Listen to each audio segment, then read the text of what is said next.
What's up, guys? Welcome to the New Year End Awards, where we're gonna find out who wins Company of the Year, Wrestler of the Year, and then all of our individual awards. There's so many awards coming up, I can barely contain myself. I'm holding my trophy I have on my desk, Justin. The only award I've ever won. What's that award, Chad? It's the reward my ex-wife gave me, called my Best Lover Trophy. Oh man. Oh. Yeah, it's my own Slammy. Jesus Christ. I'm mad that you beat me out that year for that.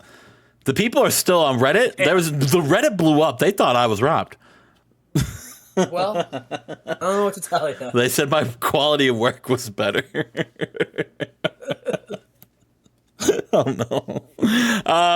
Chad, this is the 2003 year end of a review.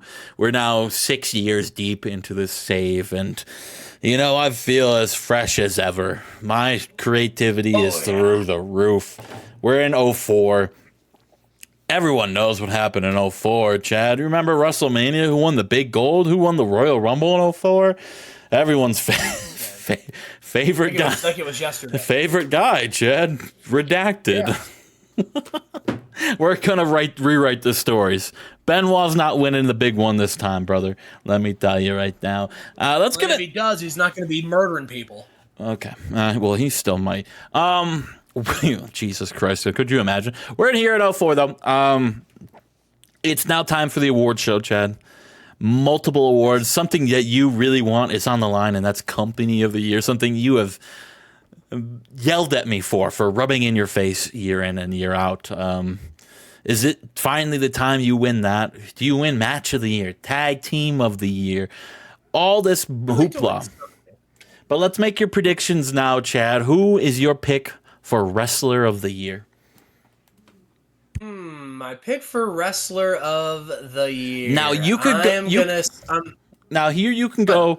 You can pick your overall one, who you think is going to be like the number one of the top 500. You also can pick who you think is going to be the highest of WCW. If you think, let's say you pick The Rock, but you also don't think The Rock's going to be number one all year. You can do both if you think there's a separate one.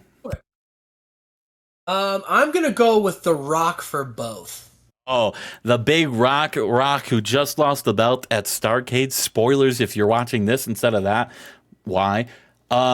He had a massive year. I think The Rock's a good choice, Chad. I think The Rock's a good choice. If there's anyone on your roster, I'm picking The Rock as my number one guy for you. But I do think it's going to be, for the first time in a while, someone that's not on our roster, or either one of them. I think Eddie Guerrero might take it this year. Cool. He's on an absolute tear in CMLL. We'll look at it when we get to it. Company of the Year, do you think it's going to be you or me? It's my year, baby. I think it's going to be me, but I do think New Japan is giving you a run right now. It's my year, baby. Tag of the Year? Who do you think your tag team of the year is going to be? We all thought it was Edge and Christian last year. They didn't fucking win it. There was some Joe Schmoes in Japan. Yeah, who knows? Probably somebody from New Japan again. But I mean, if I have to go with off of what I've seen from the eye test, I'm gonna go with the Dudley Boys. The Dudley Boys. I was thinking Hashimoto and Kojima, but they were separated really early. They were separated early. Trying to think of you, Big Show and Billy. Show and Billy? That's a good shout. I think they're certainly Tag Team of the Year for WCW. Yeah, for sure. Maybe the Harris Twins. Maybe you could argue World's Greatest Tag Team or the Harris Twins. Harris Twins, probably. Oh, God. I don't know who Match of the Year is probably going to be someone's going to... There's been multiple hundreds across multiple companies. It's a crapshoot on who's going to win that. I had a random Raw episode get 100, so, or a match get 100. Show of the Year usually ends up being SummerSlam or WrestleMania. It's kind of just how it goes right now. And then veterans, probably going to be Brett. Rookie or young guys, probably going to be with Randy, maybe? PJ Black, AJ, could be one of those three. Rene Dupree had a hell of a year. Rene Dupree. That's going to be my pick. Let's get into it. Let's get into it, Chad. Let's get into it. Let's just jump right in. All right, Cybernetico. well, wrestler of the year is Cybernetico. All right, Cybernetico will be your wrestler of the year, the first time he's ever won it. And let's go look at. I mean, he had an average of a 95. Absolute bangers. Jeez, this is what I mean. These guys were cooking in CMLL. Him and Eddie Guerrero. I mean, it's been like Cybernetico and Lizmark Jr. against Eddie and Ultimo Guerrero. It's been kind of just like that. And they've just, Cybernetico and Lizmark Jr. taking on Impero Aguayo Jr. and Ultimate Warrior, brother. Oh, look at that. Oh, the the Ultimate Warrior being relevant. 194. Like, Look at this 100 rated match. Shocker defeating Vampiro and Cybernetico. Holy shit, all of our former guys. I can't wait to get into like stuff like that. Cybernetico John Tenta. Okay, that's okay. I kind of think Eddie Guerrero might have been robbed. But listen, congratulations to Cybernetico. We'll look at that company. A guy who I almost brought in, but then didn't. We're gonna skip company of the year because tag team of the year, Dylan Martin and Gabriel Burton. Wow, the two young and up and coming rookies. Maybe not rookies, but regen guys that are fake. My dojo created them, and then I kind of just jumped on the bandwagon and started getting them over. And now they are your 2003 tag team of the year. Dylan Martin and Gabriel Burton, good for them. Match of the year, Nishimori against Ultimo Dragon in All Japan Metal Test. Wow, okay, that's cool. Nice. Show of the year, WrestleMania. Remember, we skipped company of the year because that's a big one for you. Young Wrestler of the Year, okay, that's fair. Pero Aguayo Jr. Nice. He was here in WWF for a match, I think. Average rating 88. I mean, what do you want from him, brother? What do you want from him? He's getting 83s over there with Ultimate Warrior. That's pretty cool. That's cool. That's awesome. Veteran of the Year, Dean Malenko. Okay. All right, Dean Malenko. Maybe he had an up and down year, 5-17, but he got an average of 91, brother. 5-17 is fucked. All right, my bad, Dean. I didn't know you were like that, brother. Yeah, I mean, even like a match over on SmackDown against Russell Monsoon and Tarzan Boy, he got a 90. I mean, he's still pushing out unbelievable numbers right now. But now, quality matches. And he's just not getting... He's getting worse. Okay, so his time's coming up. All right. Good to know. He's 43 years old, right? Aja Kong, wow. Aja Kong! Fourth time she has won this thing. 80. Wow, an 80 average is sick. Good for her. Her best ever. 96. She had a 96 match? Who the hell did she have a 96 with? Malia Hosaka. All right. Aja Kong, you want to come to the WWE, brother? She's on hiatus. You want to be part of the WCW Women's. Oh, she's been on hiatus, came back, and then went back on hiatus. She's on a roll, brother. She wasn't done yet. Oh, wow. Here we go. That's good for Chad here. NXT is your most improved company of the year. They had a great 2003 with Kurt Heading as now your NXT CEO and booker. They're doing great. They're doing great things. We'll get into the results and what's going on over there later. Kurt Hennig really preparing the future of WCW here. Independent wrestler Brett Albright, who is now with FCW. What do you know about Brett Albright, brother? He had an average of 86. They had an 86 or an average of 69. They had an 86 in FCW before. Holy shit, they're cooking down there. Chad, I'm telling you right now, FCW got robbed. FCW got robbed. For most improved yes, they got robbed. Did anything else happen? Nothing really. Oh no, Chris Masters steroid trauma. Oh no. Let's get back into manager of the year. I think Paul Heyman, probably, you would assume. I would like to see Paul Heyman, but it probably won't be him. It's Shaquille O'Neal, don't you know? He won it last year, and I didn't do anything about it. Shaq, who doesn't manage anybody, is the manager of the year. It's annoying. Cool. Jim Ross, your announcer of the year, 11th straight time. All right. Don West. Don West, baby! You gotta be kidding me! Good for Don West to win the color commentator of the year and our referee, Kawhi Iwata, his 4th time winning it. I wonder. Right, Company of the Year award now. Oh, sorry. I got first.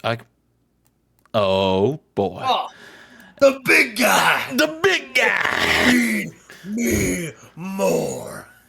You're going straight to fucking FCW, brother. There you go. Who the hell is Daniel Rodimer? He's a football player that played for the Tampa Bay Buccaneers, played for the AFL, and was a... That's the Tampa Bay Barracudas, actually. Oh, shit, you're right. Oh, man. Okay, he's kind of over already. Back... It was part of the 2004 Tough Enough reality show. We should watch that, brother. All right, let's go back. Company of the Year, Chad. Company of the Year. Go ahead. Yep. There we go. Thank you. Hey, thank you. Yep. 6 time. 6 time. 5 times. 6 times. 6 times. 6 times. Oh, man, Chad. You were so close. You were right there, buddy. You were right there. Maybe next year. Buddy. Maybe. Let's get to the Power 500, Chad. Let's get into the Power 500. Let's just start at 48, not 498. Bob Sapp. Hell yeah! Who's training for an MMA fight right now? All right, let's go to Sean Waltman at 237. All right, that's cool. Top 150. Let's do it. Can you do 100? Can you do 150, buddy? Bro, I'm good. All right, now here's a question because I see Hulk Hogan at 177. Right above Chris Hero, which is crazy. Do you want to just do your show? Do you want to go through, like, because I can filter on companies. Sure, we can do that. Okay. Sure. Just do that for both of us? Yeah. So let's start with you, Chad. Let's start with yours. Bob Sapp at... Okay. All right, well, we got Bob Sapp at 498.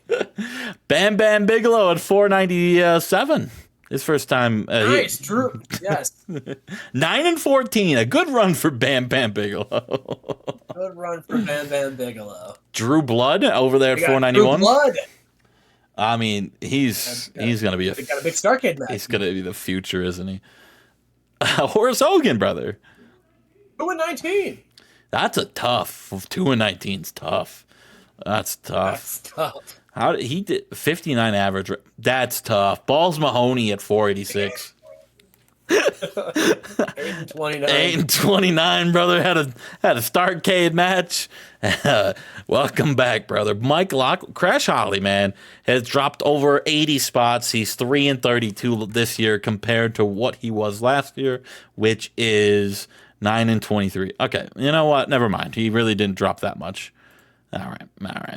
I mean, yeah, the Hollies are dead. Homicide, though. What is going on with Homicide? He dropped 170 spots, by the way. He was 305 last year. He had a good year last year. He was wrestling a lot, if I can remember right. That's a shortlisted Homicide. Whoopsie. No, not really. He was just wrestling better matches. Never mind. Sorry. He was probably wrestling AJ Styles over. Oh, boy. Here she is. 25-6. Your women's champion. Hair of her own. The head bitch in charge. The head bitch in charge is your new women's champion. And you can look right now. She was going after Fall Brawl. She didn't lose. She won 6 straight going into Starcade. A big match right there. She even before Starcade, Fall Brawl, she won. She lost there. Win. Loss, win. I mean, she's 25-6 this year. She had a hell of a year, and she caps it off with a women's championship. And speaking of women's championship, A-Train at 465. Kevin Steen also at 462. He was number 500 last year. Yes. Is Kevin Steen 15-10? Oh, Sid Vicious is here, Chad. Oh, spoiler alert! Sid Vicious is here. Yeah, Sid Vicious is back in WCW. Suffered a major injury back in April in FMW. I think he broke his leg or something. Torn quad, was out for 6 months, and he's still technically over there. He holds a championship. He's the world's brass knuckles. He's the world brass knuckles champion, brother. Takako Inu over at 458. She went 13-13 last year with an average of 63. Halloween is above Takanko, apparently. I mean, a lot of NXT work. He's working with Billy Ryle and Jeremy Lopez, so he's got that going. Ray Gordy, Chad, someone we haven't seen Yes. really any time in. A man who has who's had some battles for the NXT tag titles by the looks of it. Yeah, sure does look like it. He was With Monster Mac, he's had a lot of partners. He tried with Monster Mac. He tried with Low Key. He tried with. He had it with Dan Severn. He was tag Had it with Dan Severn. This is why we look at this shit right here. Him Biscuits and gravy. Biscuits and gravy. Eric Young at 444, down from 155 last year. Dropped 300 spots. What did he do last year to make it to 155? Oh, he was actually. Oh, yeah, he had a lot of good matches. 71s. Who was he? He was one of the lackeys for the Kidman Council. Oh, so he was getting good matches. So he was the fall guy most of the time, but yeah, he was in the matches. I mean, yeah, his in-ring has dropped from last year. Now we got a big win at Starrcade. He did get a big win at Starrcade. Christian York is up. Another guy who got a big win at Starrcade. Another guy that buried. That's going to be the future of. I mean, he's a trios champion now. TJ York's a champion, brother. York is a champion. His first ever. He was a 24/7 champion as well. For holy shit, he was a champion for 3 months. What the hell happened? He just held the belt and nothing happened? Disco Fury is 438. 0-16 this year. Disco Fury made it to the top 500. Oh, no. A good run for Disco Fury. What can you say about him? But he got a match with Starkids and can't really hate on that. Trish Stratus down 200 spots this year. A down year for Trish Stratus, even though she's 17-8. It's because she wasn't really in the main event picture for the women's division. Yeah, she was pretty much her and Debbie Malenko were pretty much attached at the hip this year. You know, they are best friends. They started the Mean Girls Club talk show, and she has fallen a little bit from the spotlight, but you know what? I feel like Trish Stratus is still one of the pillars of our women's division, and I still feel like the future is bright for Trish Stratus. As do I, Chad. Speaking of future is bright, Jay Lethal is here in 433. 59. He has lost a lot of matches, probably early. He's worked a lot. 80 matches? Holy crap. Holy moly, 80 matches for Jay Lethal. No days off, Jay Lethal. Mr. No Days Off. He's probably getting a lot better in the ring. His psychology is probably getting a lot better. Yeah, he's working. He's working. Amazing Red, 1-15. The push is on for Amazing Red. It can only get better. He did lose a lot of matches in WWE before moving over to WCW, where he did pick his first win over Jerry Lynn on the road to Starrcade. The Barbarian, down 50 spots, 1-11. I mean, look at that. That's cool. That's cool. It's the Barbarian. Low Key. Here he is, Low Key, Chad, 423. Like we saw earlier. Another future building block of WCW, perhaps. Low Key was teaming with Fang and official AK-47 earlier this year against Chemo and Sean Spears. So, I mean, that's cool. The chairman. Brian Clark. Didn't know. 1-24. Didn't know you had him, brother. 1-24. Dwayne Gill. Now, Dwayne Gill's crazy because Dwayne Gill was old. He was the old CEO of NXT, right? In 2001, yes, he got fired, and that company in NXT has skyrocketed because he didn't get fired; he got replaced by Kurt Hennig. So now he's just an in-ring competitor. He's just an in-ring competitor. He defeated AK-47 and got a 70. So I mean, Dwayne Gill's not bad, but he's just there. Trent Acid, yeah, Trent Acid, yep. What do I need to say about him? HC Loke. What do you know about HC Loke, Chad? He is a wrestler on our roster. We brought him up from developmental. Oh, did you also referee? Oh, can he really? Oh, he can. What's his referee skill? 50. Wow, he's okay. I didn't know your game like that, HC Loke. He was 30-16 this year with a good match for the tag team championships when he lost to the inner circle of Scoot Andrews and Prince Devitt. He got a 56, so maybe he's not. He's getting there. Mikey Whipwreck 3-17. I mean, I think the days of Mikey Whipwreck being over are probably behind us. But Probably. he was 190. He was a top 200 wrestler last year, Chad. Was. What was he in 2002? This year. Oh, 7-14. Okay, yeah, that'll do it. That'll do it. Bob Holly, 7-26, down 70 spots. Yeah. What do I need to say? Debbie Malenko at 407 is interesting. Debbie Malenko, 17-4. The old, I mean, she's what is she? A 3-time women champion now? She had a 1-year run as NXT Women Champion where she defended the belt 28 times. She's the best. She's Debbie fucking Malenko. She's Debbie Malenko. The fans are asking when she's going to come to WWE, though, brother. Never. Okay, fair enough. Hayabusa, he wrestled a lot. 64-71 this year. Holy shit. Got hurt too. Yeah, he gets hurt a lot. He's also the World Brass Knuckles Tag Team Champion. So, Nice. So unlike Mr. Brass Knuckles champion Sid Vicious, yes, he's a tag team champion. He's a tag champ. We got Matt Sydal, otherwise known as Evan Bourne. Evan Bourne finished 115 this year. The future is bright for Sydal, but he's just working it out right now. Exactly. Yeah, he's still young. Mighty Nora Greenwald right here at 401. Where she was she on the roster as of last year? I think she was. Yeah, she was. She was fighting for the Women's Championship last year. Okay, never mind. Yeah, she's really coming to her own now, and I think she's going to be a big part of the women's division. She's only 26-year-old, Chad. So I think the future's bright. She I feel like she was for a while just another member of the division, but her becoming Mighty Nora, teaming with the Just Us League, I think really makes her stand out, I think. She's a 2-time women's division champion in NXT, so she's got the accolades. She's just hasn't won the big one in the main roster, but I think that is going to come. Norman Smiley. Didn't even know you had Norman Smiley on your roster, Chad. I'm not going to be honest. I'm going to be honest with you. Had zero idea. I look at your roster all the time. Zero idea Norman Smiley was there. Billy Ryle.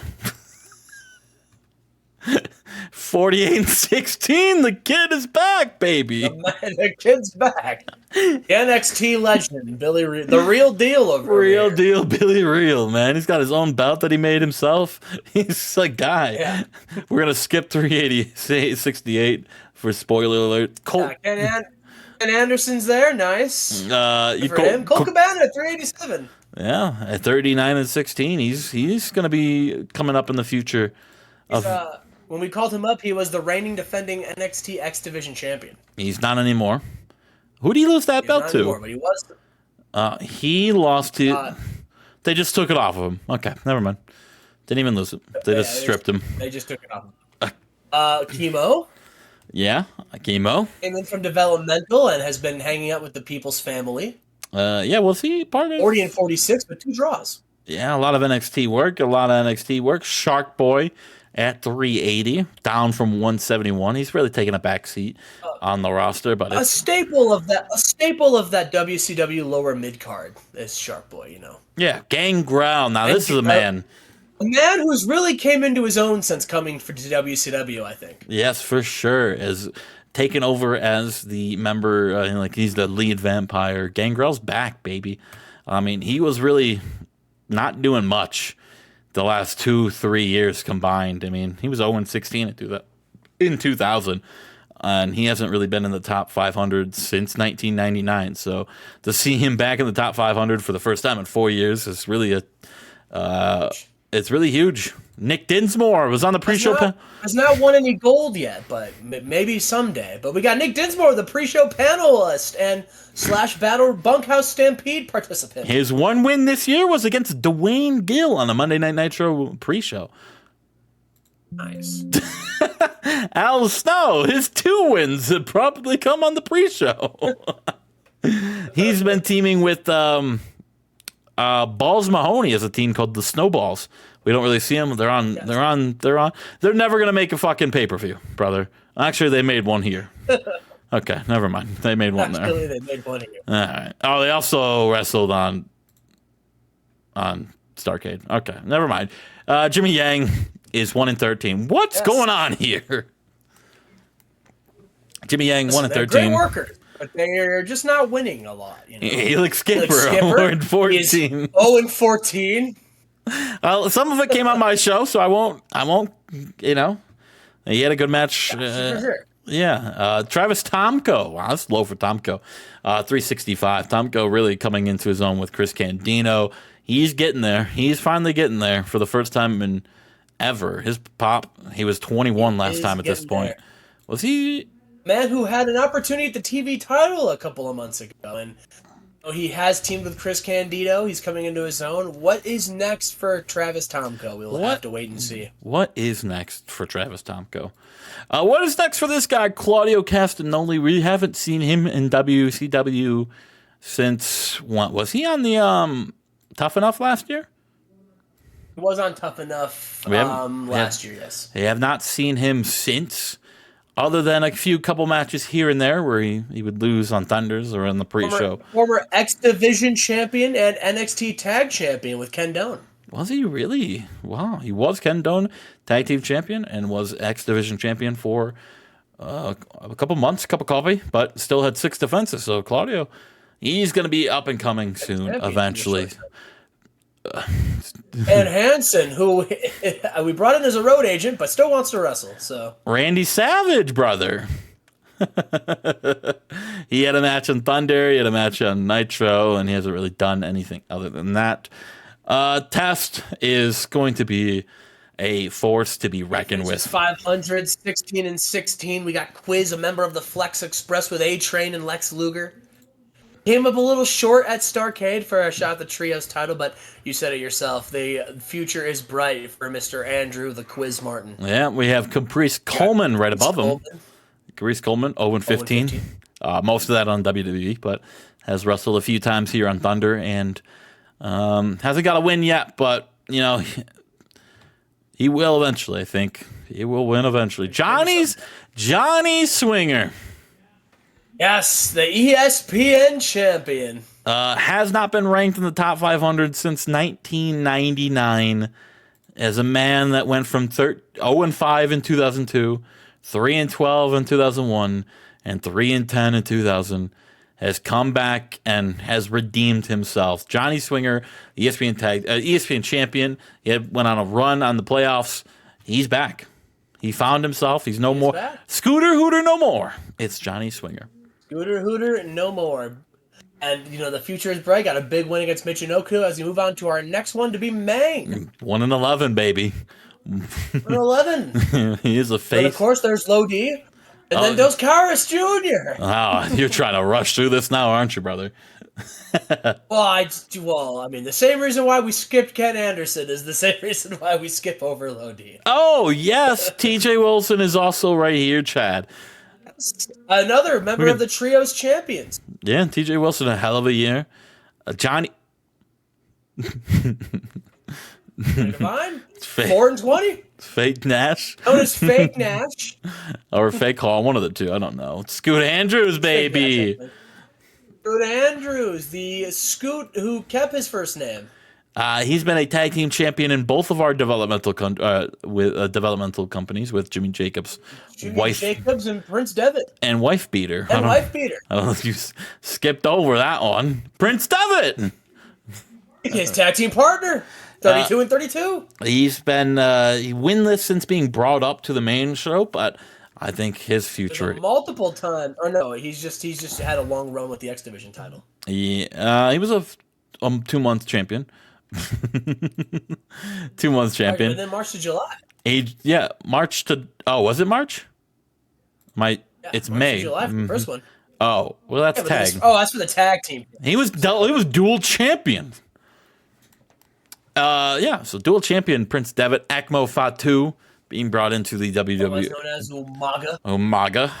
Flash fan again. Fake Hall. Yeah, Yes, he's Fake Hall. He's Fake Hall. He's got a 52 in the Great Lakes. What the hell? Why is he so over in Michigan, brother? Is he the CM Punk of our save? Michigan boy, the Michigan boy. Tony Mamaluke. FBI hit and miss with Yeah, that. I mean, part of the FBI. You know, they get hot and then they get cold, you know, but you know, Tony Mamaluke, he is 16 and 18 and no, he's here. And have they won the belts? They have not won the belts. I think they're close to it. I think they're close.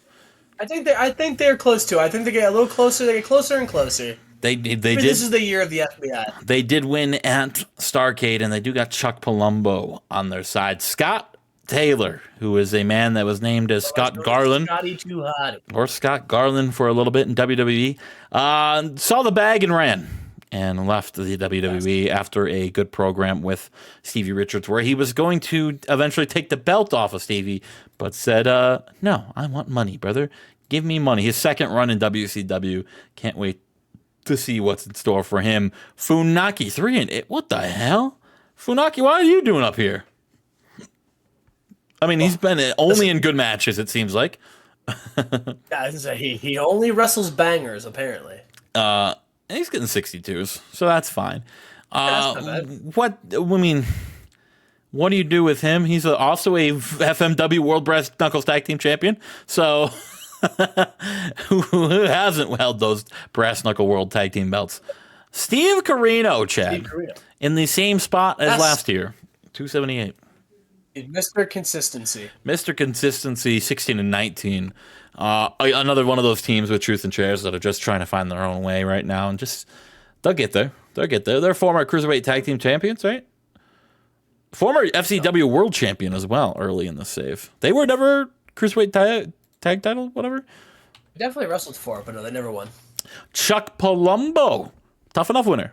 Yes, Chuck Palumbo, a tough enough winner, a member of the FBI, a man who, once again, I think is poised to have a good year, a breakout year next year. The FBI, mark my words, I think they've got something special. Chuck Palumbo is a big dude. He's kind of very over, almost like low 60s, high 50s. So he's right there. He's just, he needs that big win, that big program to get him over. Dave Bautista, the Animal. He is acting right now. He's gone for 6 more months. I don't know if I was supposed to show that, but whatever. Dave Bautista, big Hollywood actor.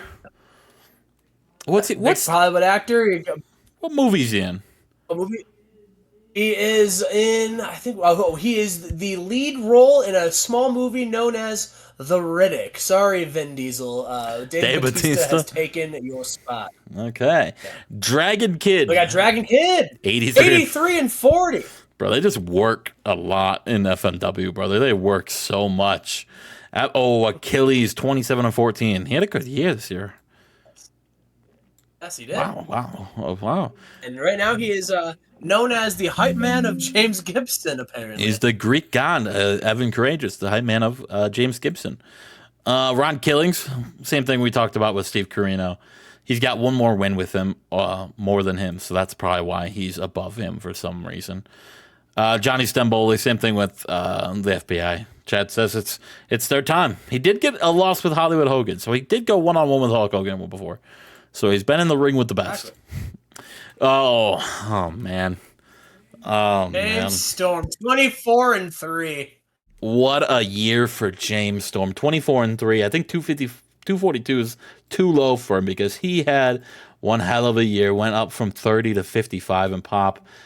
I told Justin I was starting the James Storm push. It happened. He beat guys like Dan Severn and Nick Dinsmore. And he also got a big win over Sting on Thunder.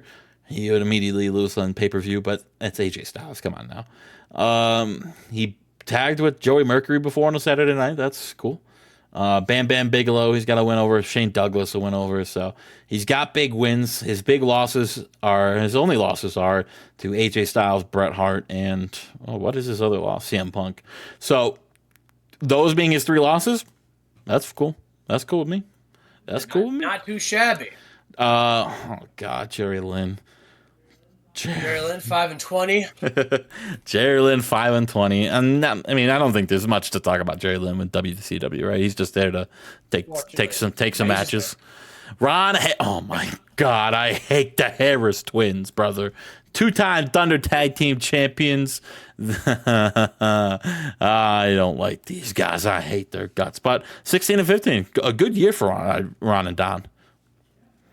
Attaching themselves to Sable and Hollywood Hogan. Revived their career. Tag team titles. Yeah. Got big wins over the Hearts, the world's greatest tag team. They continue to impress and win when you don't think they're going to. They are 43, and they're probably getting a little. Well, they're not regressing. At least Ron isn't. So that's a good sign. Where's Don Harris? Matt Cross, 227, part of the Shamrock gimmick, right? No, Matt Cross is part of the HBK School of Hard Knocks. Oh, there's so many schools and academies. I can't keep track of who's in who. Matt Cross, though, 8 and 12. Hopefully the being a part of Shawn Michaels' clique can help him elevate his career a little bit more. It really kind of didn't help this year, as he only wrestled with him once. So hopefully Shawn sees his talent a little bit, because he can go. That match to get a 92. So, I mean, it was with Shawn and Samoa Joe. So, I mean, Jamie Noble no more. James Gibson, he's here. He's had many names, and he went up from last year. He did go up from last year. No gold in his year, but he did go 15 and 10, and I think gold's in his future. There's Don Harris. There he is. Then even 15 and 15. Good for up 10 spots. Up 10 spots. Ron Harris had one more win than him. Okay, okay, whatever. Oh boy. Oh no, Ahmed. Oh, I hate that picture of him. Let's talk to him. Ahmed, is it time to retire? Nope, he's sticking around, brother. He's got a little bit of stamina left. He's got a little bit going. Yeah, Ahmed. I mean, he's just a fall guy now. Yeah, unfortunately. Yeah. Just old. What was he? Was he a former ECW World Champion in '99? That's crazy. Oh well, that's because you were booking. Global Champion, WCW Hardcore Champion, Nitro Tag Team Champion in the save twice, Thunder Tag Champ, 2-time U.S. Champion, and 2-time I didn't know you were decorated like that, Ahmed. Ahmed's a legend, man. Ahmed is a WCW legend. He was the future Hall of Famer. He was like the first superstar of the save, because that was like the first funny gimmick with anyone. I gave him that referee that he'd carry around that would fast count for him every time. He was the first. Ahmed Johnson, historically in the save, was the first guy to ever go from one company to the other. Was the first trader. He went from WWE to WWF. Episode, I think, like 24 or 14. We made him a star as a thank you. Yep, and I put him over in his last match with his own referee and his tag team partner Bradshaw. It was like a very sad. I just rewatched that episode. It was a really sad moment, and then he just he left. That hurt. Oh, Too Cold Scorpio, though. Speaking of hurt, he gets hurt a lot. Too Cold Scorpio here at 211. He does get hurt a lot. Has found new life working closely to Scotty 2 Hottie and Rikishi. I don't know if that's going to be a unit moving forward. Well, I'm Too Hot and Too Cold probably will be. I just don't know if they'll be connected to Rikishi for much longer. As the tides change. But yeah, he's here. Sting. He's down some spots, but Sting is down a lot. But he's getting older.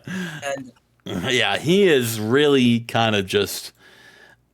I don't know. I mean, his body is kind of giving up with him, even though he's still got massive. It seems like his body's giving up on him, but like at the same time, he's still getting better. He's just got a lot of injuries to work through, and his body is kind of dying because of it. But he's still very good at everything he does. It's just this. It's just when you go to one of his matches, he's only getting 60s. It's that. It's that. Yeah. What do you do with him? I don't know. He's got 34 more days on his contract, Chad. Probably shouldn't have shown that, but whatever. Yeah. Joey Matthews, 202. Yes, cruiserweight champion Joey Matthews. I mean, he's got the cruiserweight division. He's the future of it right now, isn't he? Yeah, I mean, he's certainly the top dog. Former pre-show champion and former WWE Tag Team Champion with Kishi, with our Sultan, sorry, as Firehouse. So was he a former? No, he was not a former tag. I always thought they won like the Tag Team of the Year award, but they did not. We go to the top 200. Charlie Haas at 198, the same spot he's in. Thunder Tag Team Champion right now. Teamed with CM Punk for a little bit, but he's a two-time Tag Team Champion with his buddy Shelton Benjamin, and he's getting better. He's definitely getting better. Yeah, definitely. I mean, him and Shelton Benjamin both continue to grow. Bobby Roode at 190.89, buddy, down from 153. But Bobby Roode, again, he ended Starrcade last year by beating Minoru Suzuki. This year came oh so close to winning the Money in the Bank. He's got big one-on-one wins against like Scott Steiner and Thrasher and Ace Steel and Booker T. So he's got big wins over those. He's shown that he can go one-on-one, and he's shown that he can team up with his buddy Psychosis. His buddy James Storm. So the sky's the limit for Bobby Roode. I think he's going to be a big piece of the future when these other guys leave WCW eventually. Octagon. Listen, like I said during Starrcade, Octagon and Pentagon, low shapes, I signed them, and then we stopped recording for a long time, and I forgot what I was originally going to do with them, so I just said, fuck it. And they've just been here, and they've been putting on good matches. They've had title matches. They've been in the playoffs. And they're reliable, good workers. I did them dirty. I'm not going to lie. Octagon was just a jobber in the Cruiserweight division. In 2001 and 2002, he went 0-24. So to see him now where he's at now, it's good to see, because I think he was like a former top. Look at this. 1996, he was the 14th best wrestler, 53rd, 62. I killed him. I fucked Octagon over. I will be straight up with it. We are getting back to relevancy for Octagon as we move up and see the 17-12 Shelton Benjamin, the other half of the tag team champions and the world's greatest tag team, up from last year. And, once again, a guy who just continues to get better. Yeah, for sure. He was up from 200. Pretty over, too. He is getting pretty over. Sorry for my burp. Yeah, he was up at 50 last year. He's at 64 right now. He's in a good spot right now. He's tag team champion. He's got a good tag team partner. I mean, the sky's the limit for Shelton Benjamin. Oh, man. Oh, no. What Hulk Hogan. Hall of Famer. Hall of Famer. I mean, in this save, he is a two-time world champion in the save. Wow, he only won the belt twice for you? That's crazy to think about. He is an ESPN. Oh, sure. Yeah, I know. I'm going with the save. Two-time world champion, a Nitro Tag champ, and a WCW ESPN champion. So, it's kind of crazy to see Hulk Hogan like this. He is when was he in New Japan? Do you remember? Oh, that was a while ago. Holy shit. He was 15-9 this year. I mean, his body is also giving up on him, but he got a 68. He wasn't really wrestling in real life until he kind of gave up at 05, 06 was probably his last little run full time. No, not even full time, just kind of, he had the TNA little gimmick, but I mean, was he really working in 2010 TNA? I don't think so. Yeah, I mean, I think he wrestled like one match that he wrestled at that Bound for Glory against Sting. Yeah, that's it. I mean, Hogan's last little full run was, maybe not even full run, was Shawn Michaels 05 SummerSlam. So we're getting to that point where Hogan's probably done, and that's crazy to even think about, but we're almost there. Pentagon at 175, down from 114 last year. So he was not a member of WCW last year, was he? He was in AAA, which is why he was at 114, but he was brought in. He is kind of over. He's in the 70s. Yeah. Look at that. That's sick. A big opportunity for him against the big guns, but they couldn't get the job done. 23-18, a nice little run for Pentagon. I mean, Octagon's a little older, but Pentagon, world champion? Who's asking? Maybe someday. Maybe someday. Who's asking? Chris Candido. Chris Candido. Chris Candido's a funny one because he was a big draw early in this year, right? TV champion, taking on guys like AJ Styles, Bubba Ray, AJ Styles again, big name, and then I don't know what happened. I think, and I do. We can pull the. You were in a bidding war with New Japan for Chris Candido's rights. I was losing. And you thought he was going to sign with New Japan, and he kind of just gave up on him. You can look around right here.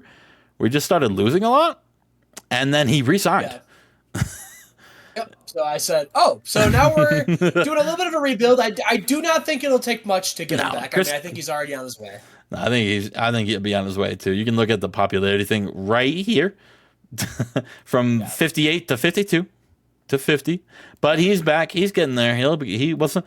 I mean, he's a good talent. He's a former TV champion, former WWE champion. Skip it. What the fuck is that? Skip and Zip. That was in 96. I don't know. I get that, but I still don't know what the hell that is. He was with Johnny Hotbody in ECW as well. He's also NWA World Champion in 94 and 95. Holy shit. Okay. All right. I see Candido was... Aguila, 168. I mean, Aguila, this has been a rectifying project for you because he was, for a while, not great in WWE. I think he fucked me over a few times. So he went from a talent to going 1-10, 1-11, and 3-14. So was he ever a champion for me? Never. Okay. He's 25. He's got a lot of star quality. He's very good in the ring. He's dating Jazz. Oh, nice. So, I mean, Aguila, he's with SEMA. It's a team that's for the future. I think they're going to be huge. And I said that when they started teaming, and I still think that. I think Aguila's going to be he's going to be a big guy in WCW. He's right there. He's right at the door, but the bouncer won't let him in. Eventually, he will. Anything you want to say about Aguila?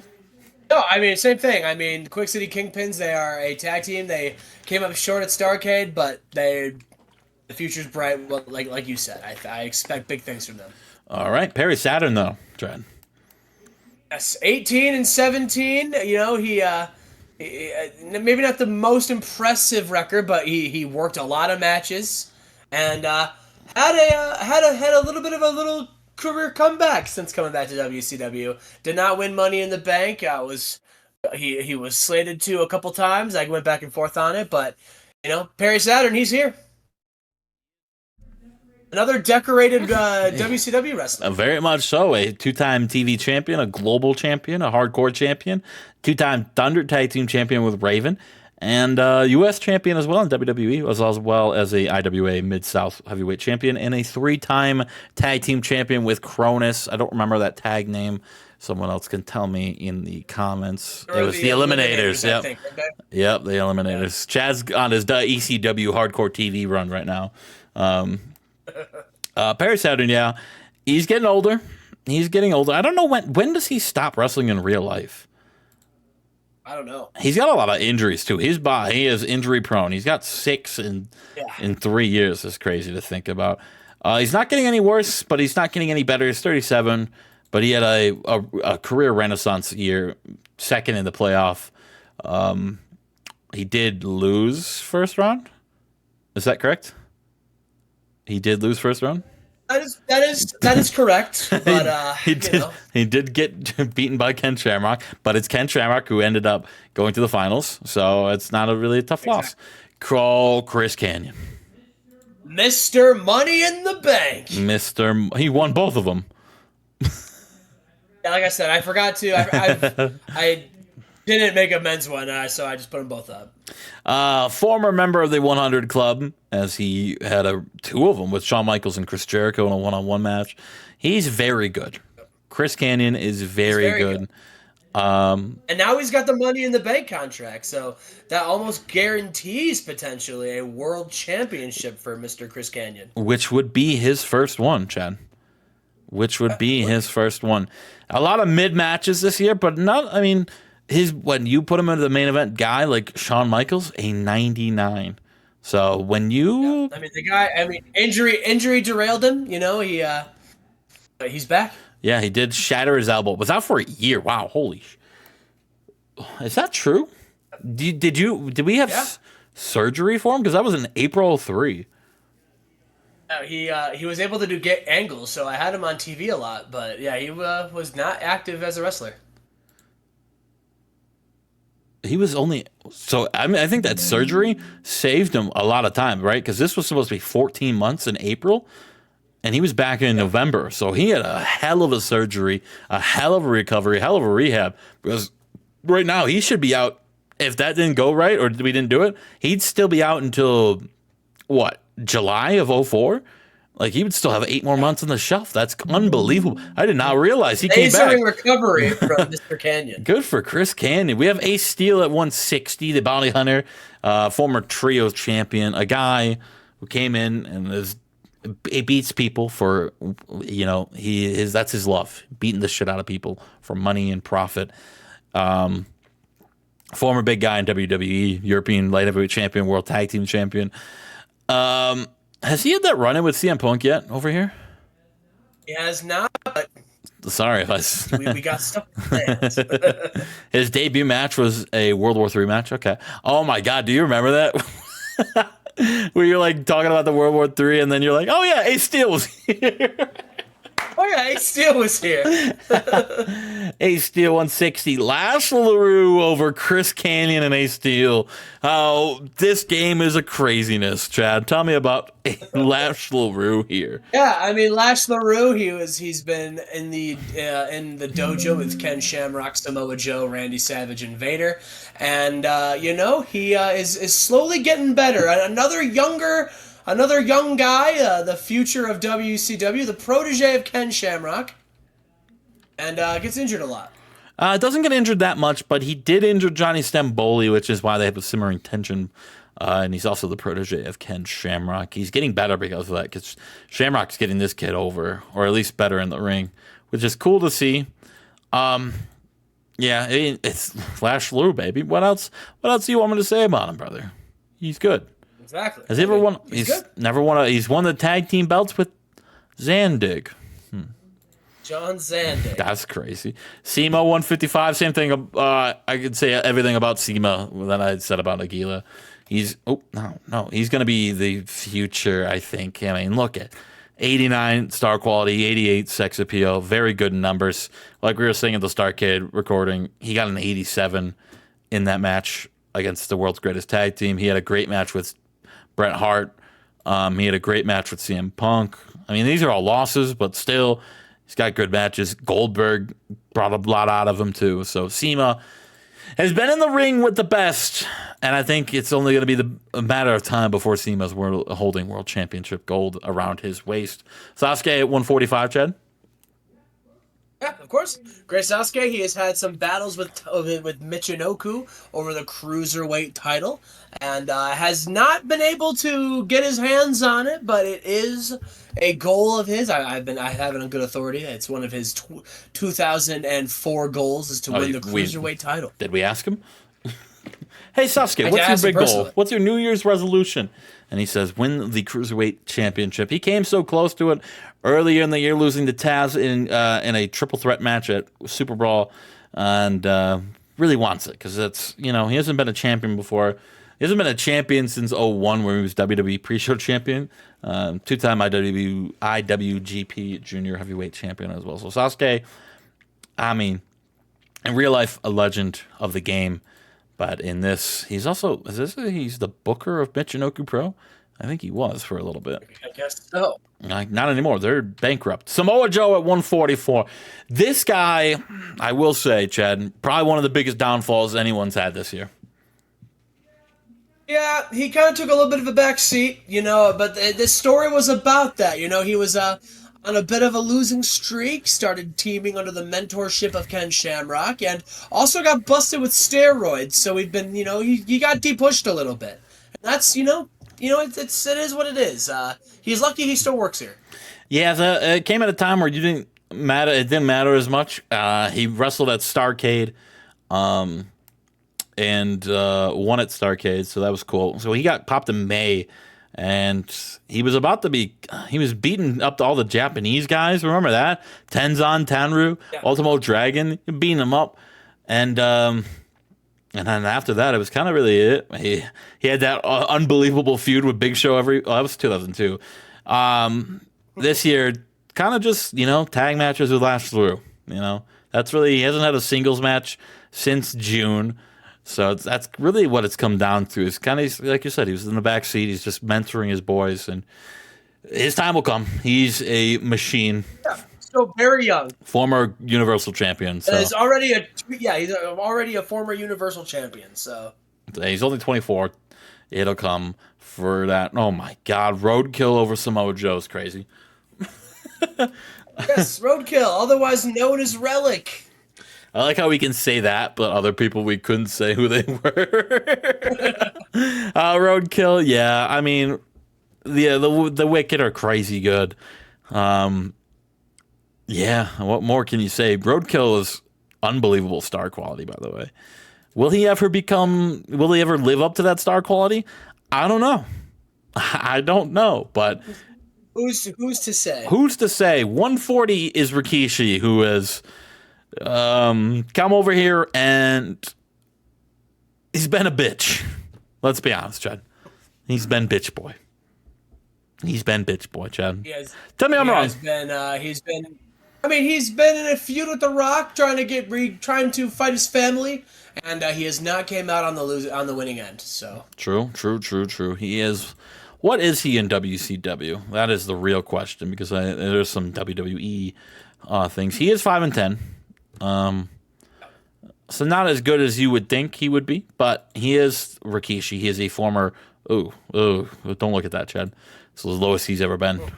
Some people have to go down for other people to go up. Remember that. All right, it's fine. He's a former, exactly, and he's 37. So former 2-time tag champion, 1 time in the Save. He was a former King of the Mountain winner. He was the first man to pin Brock Lesnar ever in the ring. But he is, he's not getting worse. Right? He's not getting worse. His body, though, he's got no. He's got nothing in his body right now, brother. His body is falling apart. His head as well. So he might have some injury problems if he is. He already does. Look at that. 3 injuries. Broken ankle, spinal disalignment. That would do it if your fucking spine gets disaligned. That'll ruin your back. That'll do it. Taka Michinoku, Chad, down from 66 to 131 right now. Yes, the former Cruiserweight champion, of course. And, you talk about a guy who, is one of Thunder's best in-ring workers. I think one of WCW's just best in-ring workers. Taka Michinoku, he's always Mr. Dependable, 17-9, and came up short trying to capture the ESPN title, but, the future's bright. I mean, yeah, for sure. One of the best in-ring workers. He didn't really fall off. I don't really know what the words to say about him. He's a great worker for the Cruiserweight division, but it's really, do we see him more than that, Chad? Is he a contender for the World Championship? Is he a contender for maybe the more prestigious, let's say, U.S. title? I mean, I definitely think you could say that. I mean, I think him getting that big shot at the ESPN title was good for him. I'd be excited to see what the future stars is in store for him, but I wouldn't be surprised if he held a U.S. or a U.S. championship, or at least fought for a world title at some point. I would not be surprised. Maybe he would, maybe he doesn't. I wouldn't be surprised either. I'm very interested in seeing what he does with Jimmy Yang and Shohei Funaki as well. Owen Hart, Chad, this is a weird one, right? Owen Hart is 129. Do we get into the the controversy behind Owen Hart right now? Yeah, so, I mean, obviously, we are on a mission to try to gain Owen Hart back to his former glory. But he was not under contract here for a minute. He joined Ring of Honor, and then I signed him to a handshake deal. He left you, Chad. He left for, let's see how many days. He joined in December, and 8 days later was back in WCW under a handshake deal. So right now he is working both shows. He's working both companies. He hasn't wrestled yet. He hasn't made his Ring of Honor debut. But we'll go over Ring of Honor right now. We had we finagle with the universe a little bit in Ring of Honor's case, but Owen Hart, I mean, is a unbelievable guy. 4-time Thunder Tag Team Champion, former Global Champion, former Global Tag Champion in WCW. We won't even get into mine. Former World Champion in WWE, but he has fallen off the graces. This is one of the lowest points he's ever been. Low 50s. I mean, high 50s, low 60. This is a weird spot. We got an uphill battle. We have an uphill battle on our hands, but I am confident. You are confident. I don't think he is getting worse, and that is a problem right now. He is getting worse.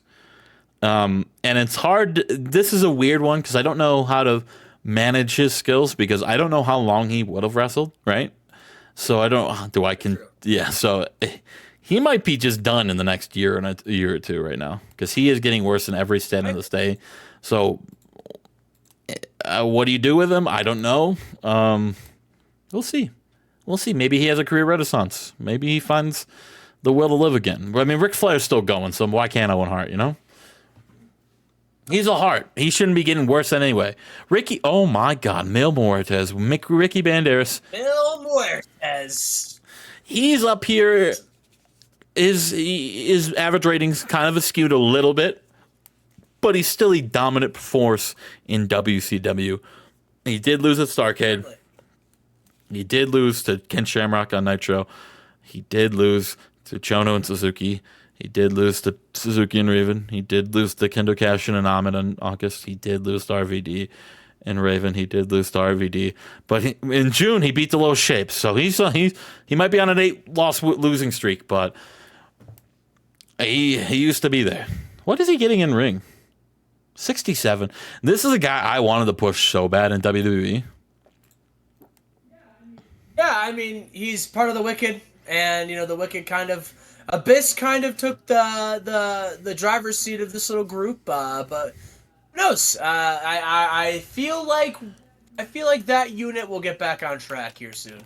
I don't even think they're off track. I just think Abyss. I think Muertes is the fall guy for a little bit because if you go back to oh God, what was his name? Relic. I mean, 6 and I don't know Abyss's record, but yeah, I guess Ricky Banderas has got a couple losses under his belt. But they're still there. I still view them as very dominant. As long as Abyss is leading the charge, I don't think there's a bigger stable in WCW than the Wicked. Matt Hardy, get this guy off my screen. I hate Matt Hardy. Why do you hate Matt Hardy? I just think he's bland. Look at him. He doesn't have. I mean, what's he got going for him in this year, Chad? He's at 127. He started the year off losing and fighting for the Cruiserweight Championship. He beat Monster Mac with Jeff Hardy. Jeff Hardy left. And ever since then, Matt Hardy's kind of been hit and miss of what he's been doing. Yeah, he's it's a tricky one. His brother kind of left him high and dry, and he's been trying to figure out a spot here in WCW. I mean, he's had 5 title shots this year alone, which is unbelievable. 6, 7. He's had 7 title shots in 36 matches, Chad. How many? You love Matt Hardy. I love Matt Hardy. He's very good, though. I didn't realize he had 7. I mean, I think like where he's at right now in terms of in-ring and popularity, I think that's probably like his max.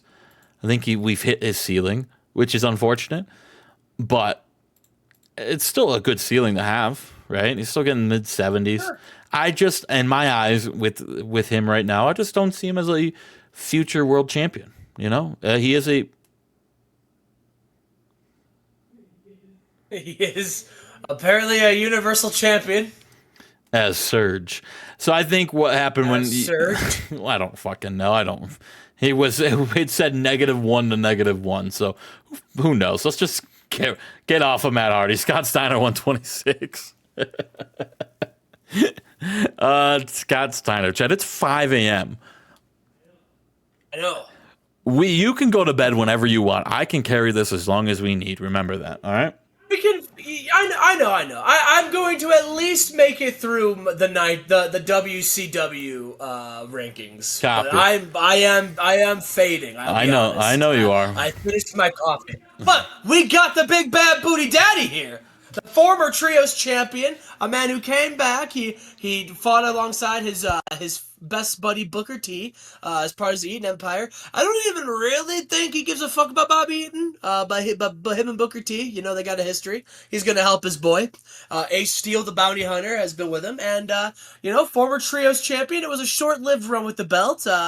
It was, you know, a bit of a transitional championship for the Buried, but I mean, Scott Steiner, he has earned his flowers in WCW. One of our legends for sure. One of the legends for sure. I mean, he's a 3-time Nitro champion, a 3-time Thunder champion, a Trios champion, a Universal champion, and a World champion. And then on top of that, WWE champion when he beat Psychosis. So I mean, he wasn't a champion for long in WWE. He's a legend. He is a legend. I mean, he's one of the best. He's one of the best to do it. He's almost a Hall of Immortals inductee. When he dies, holy shit! When did I say that? When he retires, it's going to be a sad day. He is going to he's not getting worse. He's not getting worse. That's cool to see. He is getting less sexy, so that's unfortunate. But well, according to who? I'd like to know. Super Delphin, 125. yeah, he had a 97 against Nice. Jushin Liger. That was unreal, but that doesn't count. What is he in WCW? He is the owner of Osaka Pro, of course. All right, buddy. All right. He is 0-4 in WCW this year, so. He's only wrestled 4 times. Booker T down 60 spots this year to 114. Scott Steiner's buddy Booker T. He's 19-12. He came over here and immediately started feuding with Juventud Guerrera, and you know they finally moved past that long feud. You know it's unfortunate. You know we had plans for Super Crazy to be a part of this little empire, and he left. He lost a buy or go bye match.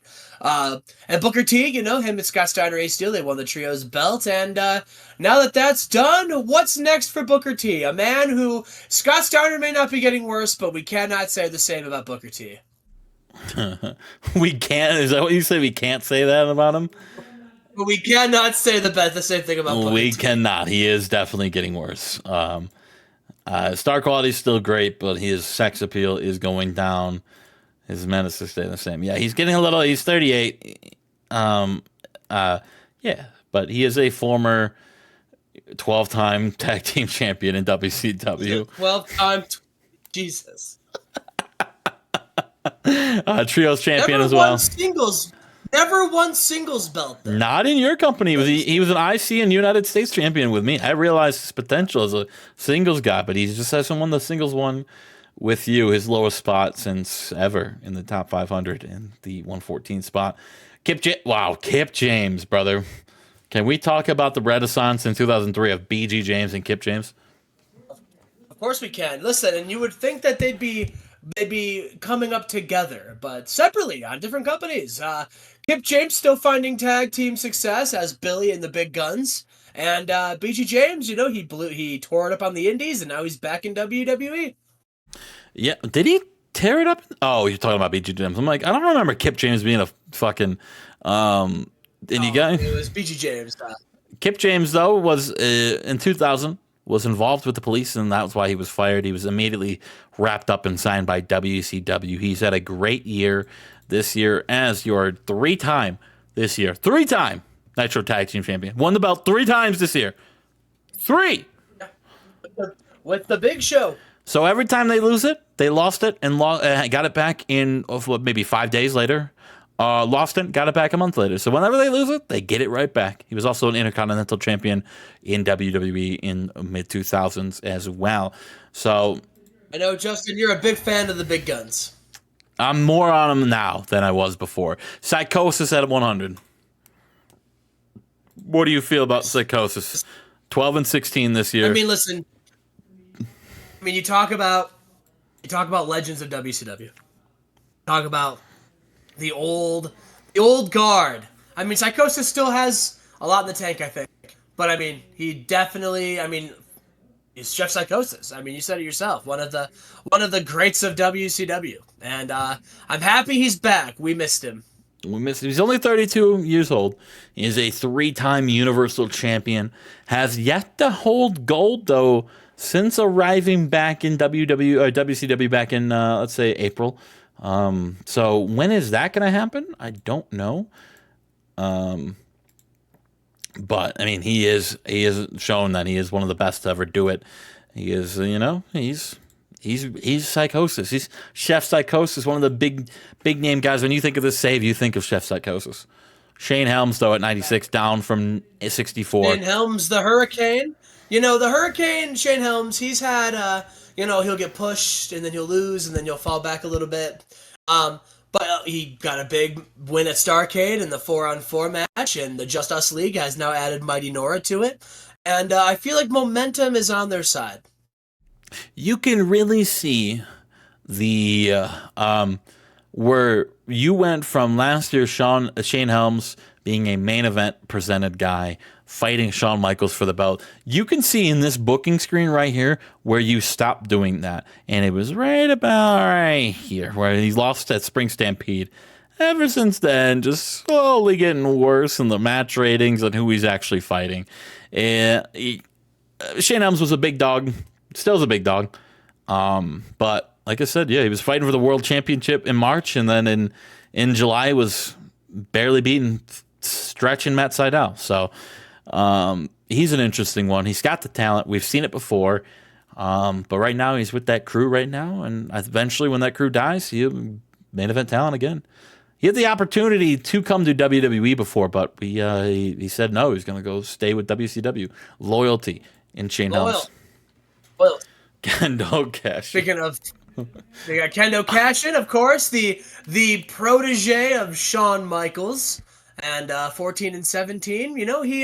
He's at number 18 or 82, sorry, which is up by a lot from last year. Yes, up by a lot. What was he doing last year to be at 358? You were asking. Let's go look. He was 11 and 10, but didn't really wrestle much. He was wrestling guys on the pre-show like Alfred Snow and Mikey Whipwreck, and now he's teaming. Really got his break this year working with Shawn Michaels. Yeah, really did. Unfortunately, unlike Matt Cross, who didn't get to work with Shawn Michaels a lot, Kendo Cashin's been by his side a lot of the time, and that is why you see him at 14 and 17, but the average rating up 15 little digits at 81. He had a 99 back in February of 03. It was a Shawn Michaels Kendo Abyss taking on Hurricane, RVD, and Rey Mysterio. That was your best match for Kendo Cashin this year. Paul White, oh man, down 50 spots. Well, it's the big show. one half of the tag team champions. I mean, it's the Big Show. He's a monster. He's a giant. Yes. And I'm happy he's here. He's had some tag team success, and people are wondering what's after the big guns. But if you ask Big Show, I don't think he has any intentions on thinking about what's next. I think they have something to prove in this tag team division. They're 3-time tag team champions. They need to prove that they can hold the belts. I think. Yeah, for a long time. They've had the belts a lot of this year. I mean, basically from 03 to, that whole year, they didn't have the belt from maybe 5 weeks, which is unbelievable. So it's you saying they have to learn how to hold the belts. They've been champion for almost the whole year alone. Just 3, they lost a belt here and there. They were the top of the tag team division for a long time. There were about 5 weeks where they didn't have the belt. And Big Show, Paul White, backstage trouble. What was he doing? Chris Candido took some shots at Big Show back in 02. Okay, all right. He's a former WCW World Heavyweight Champion, but that was way before. He was the second ever WWE SmackDown Champion. So he is the big gun. But the people, like you said, when is that big singles push? We know Paul White has it. What's he doing flopping around with Billy Gunn? Talk about a guy who had a good year. Fit Finley's probably his best year. Certainly, since the save, he won the United States Championship. Defended it. Well, wasn't successful in defending it, but went to the main event of Great American Bash, where he fought in a Scars and Stripes match, Yeah. and he came up short Money in the Bank, and he's in a blood feud with Chris Canyon right now, Mr. Money in the Bank. I mean, we can even look back in Battle Bowl and Super Brawl where it was Finley and Canyon wrestling they were fighting each other, and now they're still fighting each other. I mean, that's a feud that They'll fight forever. They were enemies turned friends turned enemies. yeah, they have. He is Finley really a career renaissance because back in the day he was 2000 he was 3-16, 5-21. He had that 1 year in 2001 where he's like, all right, let's go, and then Foley back in 2002 and 2003 has, like Chad said, best career year. He's at a 75 pop. He's been up there all year. I don't know if he's getting worse. He's 45, so I'm assuming he's not getting any worse. So that's a good sign. He's got no charisma, though. That's crazy. Get the hell out of here. He loves to fight. Oh, boy. Here we go. A leg breaker. The reason why Rey Mysterio had to did not place because he was on hiatus for 2002. I don't think he wrestled. Yeah, he wrestled 6 times in New Japan and then came over to you. He has wrestled in your show, your company before. Lost to Benoit in 2001. He was a big free agent acquisition from New Japan. He joined the Paul Heyman guys, won the Trios title, won the tag team titles, and broke Rey Mysterio's leg and went on to main event night 1 in a 4-way match against Abyss, Shamrock, and Goldberg. I'm up short for the world championship, but the future of WCW could be bright for Masahiro Chono. Tell me about this match in 2000, Chad. Listen, they won the global championships. They lost to Ken Shamrock and Sylvester Stallone. Yeah, I mean Chono's a big name talent. He was gone on hiatus for a little bit, so he was gone, and then he came back and returned to wrestling and said, "I'm joining WCW," which is a good sign for WCW that a major free agent like Chono goes and comes back and signs with them over guys like New Japan and WWE. Juventud. Big drop from Juventud. Top 17 last year to 71 this year. Yeah, I mean, listen, Juventud, he had a failed cash-in, the first person to ever fail his Money in the Bank cash-in at the hands because of his former friend, Super Crazy. But, he got the bye for the playoff, and, Juventud, he is one of those mainstays of WCW, a former Universal Champion, a man who has done almost everything there is to do here in WCW. Yeah, I mean, he is someone who's always been by your side from day one. Who was he dating? Oh, he was dating someone on the side. Don't look at the possessions, all right? He loves drugs. Don't look at it. It doesn't matter. Cruiserweight champion, Cruiserweight tag champ, Thunder tag team champion, one-time Universal champion. Only for a month, though. That is a crazy stat. What happened there? Who did he lose the belt to? AJ Styles. So he won the belt by beating Psychosis and then lost to AJ. And I don't know if that's an interesting one. I don't remember that. Mick Foley. Oh my! Mick Foley went from 3 to 770. Now, hear me out on Mick Foley. That's because he didn't wrestle the first 8 months of the year because he was being a GM. So continue. Right. I mean, yeah. Yes, but he came back to WCW. I think the story was he wanted to wrestle. If he felt like he had something to prove still. And listen, he is certainly older, but he is the reigning defending United States champion. He beat Raven at Starrcade, and he's been putting on bangers since he's been back. 7-3. Yeah, he's put on bangers. He's putting on bangers. U.S. champion, beat Raven, beat Big Show, beat Mick Foley, he's Mick Foley. What? Man, Big Daddy V. Big Daddy V. We're almost done. 12-12. We're good. He was at 65. He was 142 last year. Yeah, I mean, just the muscle of the Paul Heyman guys. He won United States Championship from Chris Benoit. He is a former 6-man, a former trios title, I should say. and yeah, just a just a monster. Um, Lost a little bit to put some people over who needed it, but still, it could be a wrecking ball anytime. yeah, he was in my eyes a monster that could not be beaten, and he was for a while being the one that beat Benoit, had killed him. That really put the fear in my eyes. My thoughts on Big Daddy V, and Chad, you're gonna know exactly where I go. My fear kind of went away a little bit when he lost 3 times to Fit Finley, and guys like Benoit, Rey Mysterio couldn't beat him, but Fit Finley did 3 times cleanly. That was my that's when I stopped having faith in Big Daddy V a little bit, but he is still an absolute monster.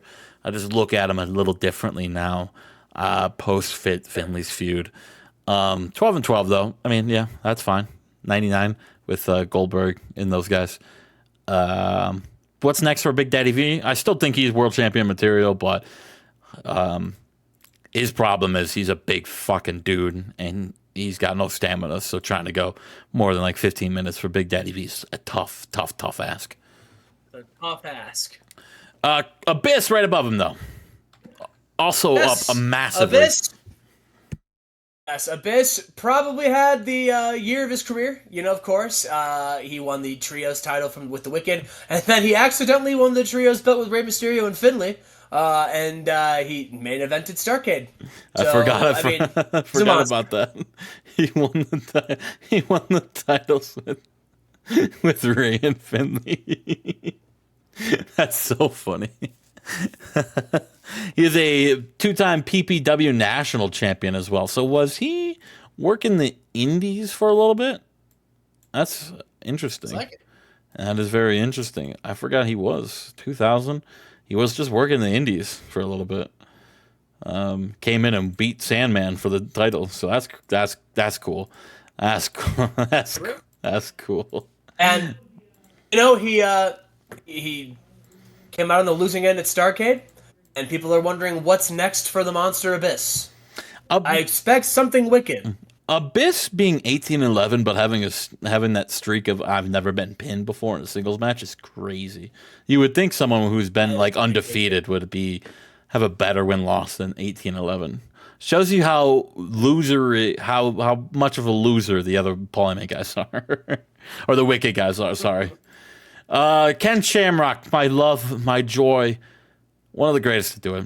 99s across the board with Shawn Michaels. Bill Goldberg got a 97. Shamrock, Chad, one more. He's the man. He's the man. He's the man. He global champion, universal champion, multiple time tag team champions with Vader. He won the 24/7 championship once. Yeah, he's great. He just needs to be given an opportunity. He had an opportunity at the main event of Starrcade and came up a little short. What is there to say about Ken Shamrock? He's an absolute stud. He needs to come back right now to WWE. I want him so bad. And speaking of absolute studs, we got AJ Styles, of course, the phenomenal one himself. A man who just got done wrestling an absolute classic with Bret the Hitman Hart, a former TV champion this year. And, he's looking to prove that he belongs in the main event scene. Yeah, he had one of probably the biggest match of his in a while at Starrcade with Bret Hart. Just came up so close, just couldn't get it done. And that's really the story of AJ Styles over the last couple of years, that he can get there, but he just can't close the door on a win. And former Universal Champion, former 2-time Cruiserweight Champion. Can he get back to the heyday of being a world champion? I think the ability is there. He needs to capitalize on the opportunity. He just needs to put it all together. Wow. Him being 57 is kind of wild, but 22-2, we got The Rock. Yeah, a man that what's there now? What's there to say? He's the fucking Rock. He's the face. He's been the face of WCW, and really a big reason for the success that we've had this year. And you can't stop saying good things about him. No, you can. I mean, he's 22-2. He's doesn't lose. His only losses are to CM Punk. I think the reason why is his average rating is only at 87 because he had a couple shit matches here and there, and that's because he wrestles a fuck ton for being a world champion. Him and Charlie Haas probably should have never happened. Let's be 100%. Why is Rock fighting Charlie Haas, brother? Why not?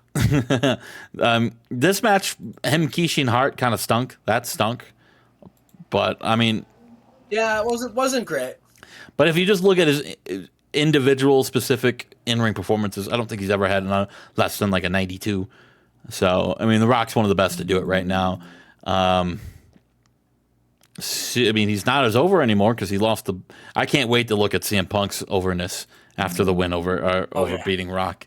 He should be coming up soon. But first, Minoru Suzuki.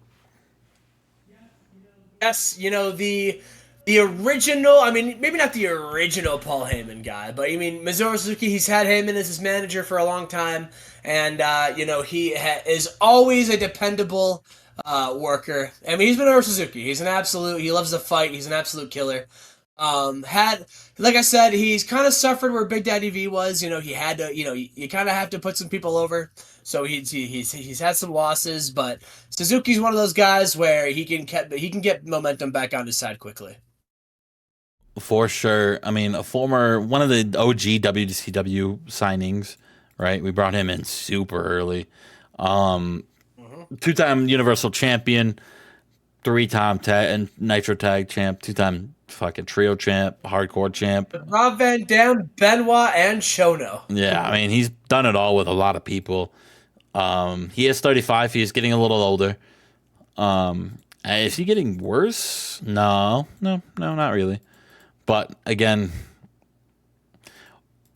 it's a lot of can he get to the big guy? Is he weighted down by his former stablemates, or is the future bright for Minoru Suzuki? Time will tell. 14-14. He was down from 37 last year, but you know who's up? Oh wait, no, Bret Hart is down from 20 from last year. 19-12. A big win at Starrcade. I mean, he's Bret Hart. I mean, he's an absolute legend. He is one of the most successful WCW wrestlers, I think. I mean, the man's main evented Starrcades. The man puts on bangers every time he steps in the ring. Like he's a legend. I have to scroll down I mean, you for look his at what titles. he's done in Exactly. I mean, you look at what he's done in WCW. I mean, he was a global tag team champion with Owen, a global champion in his own right, a hardcore champion. He's a three-time Thunder Tag Team Champion, a United States Champion, a two-time Heavyweight Champion. I mean, he's done it all. He's done it all, but he's missing that Universal Championship, Chad, and the ESPN Championship. Yes, he wants to be a Grand Slam champion, but luckily he's on the brand to do it. Johnny Swinger, come here, buddy. I got Bret Hart for you.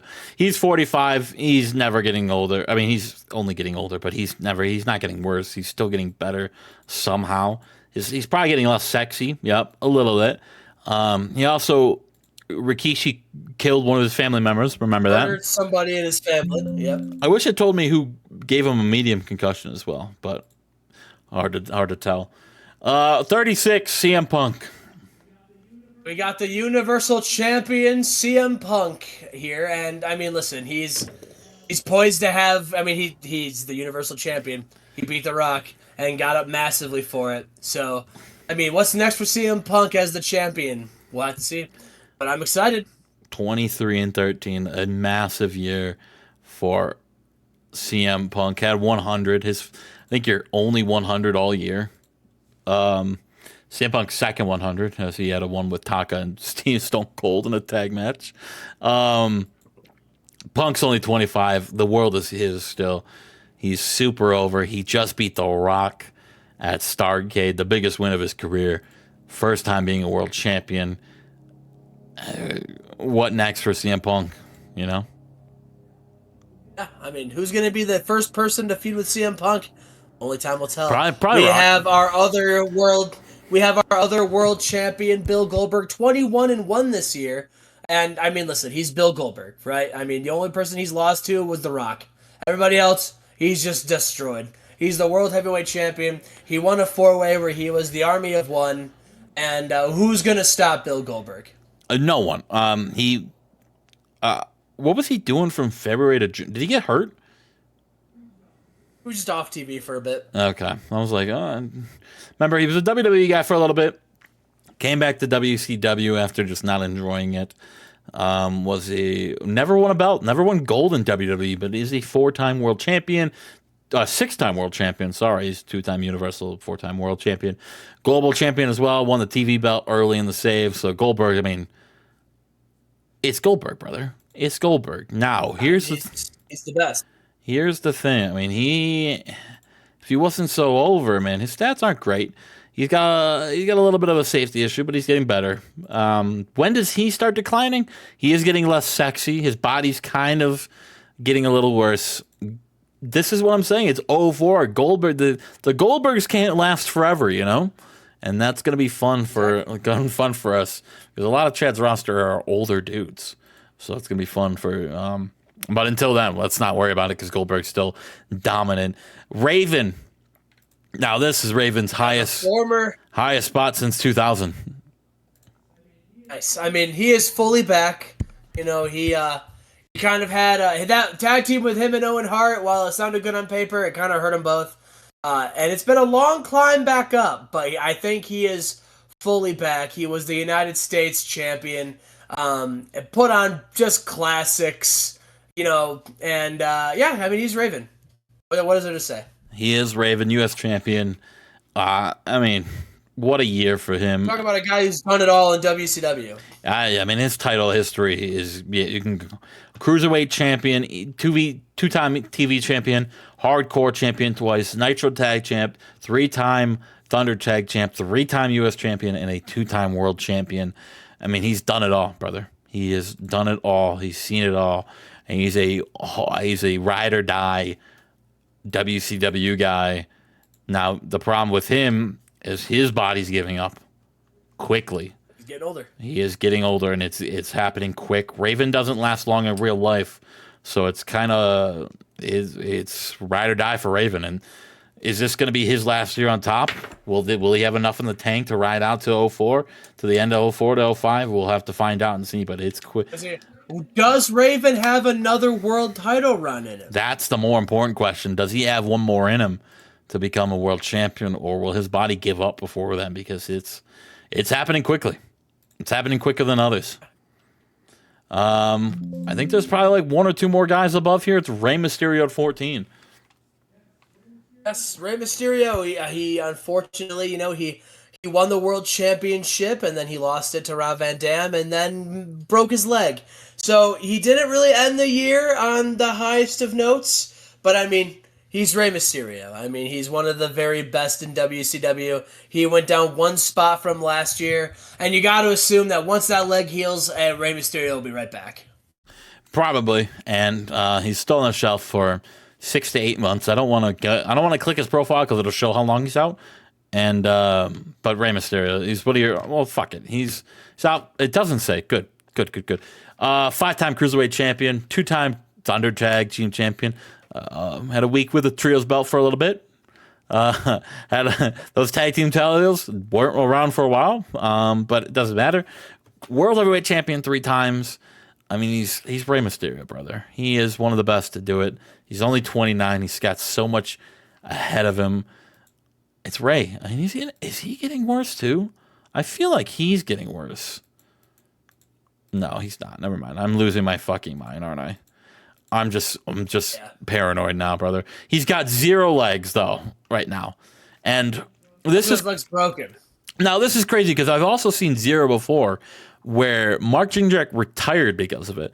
So, God forbid that happens to Rey Mysterio. I'd feel so bad if Rey Mysterio retired because of that injury.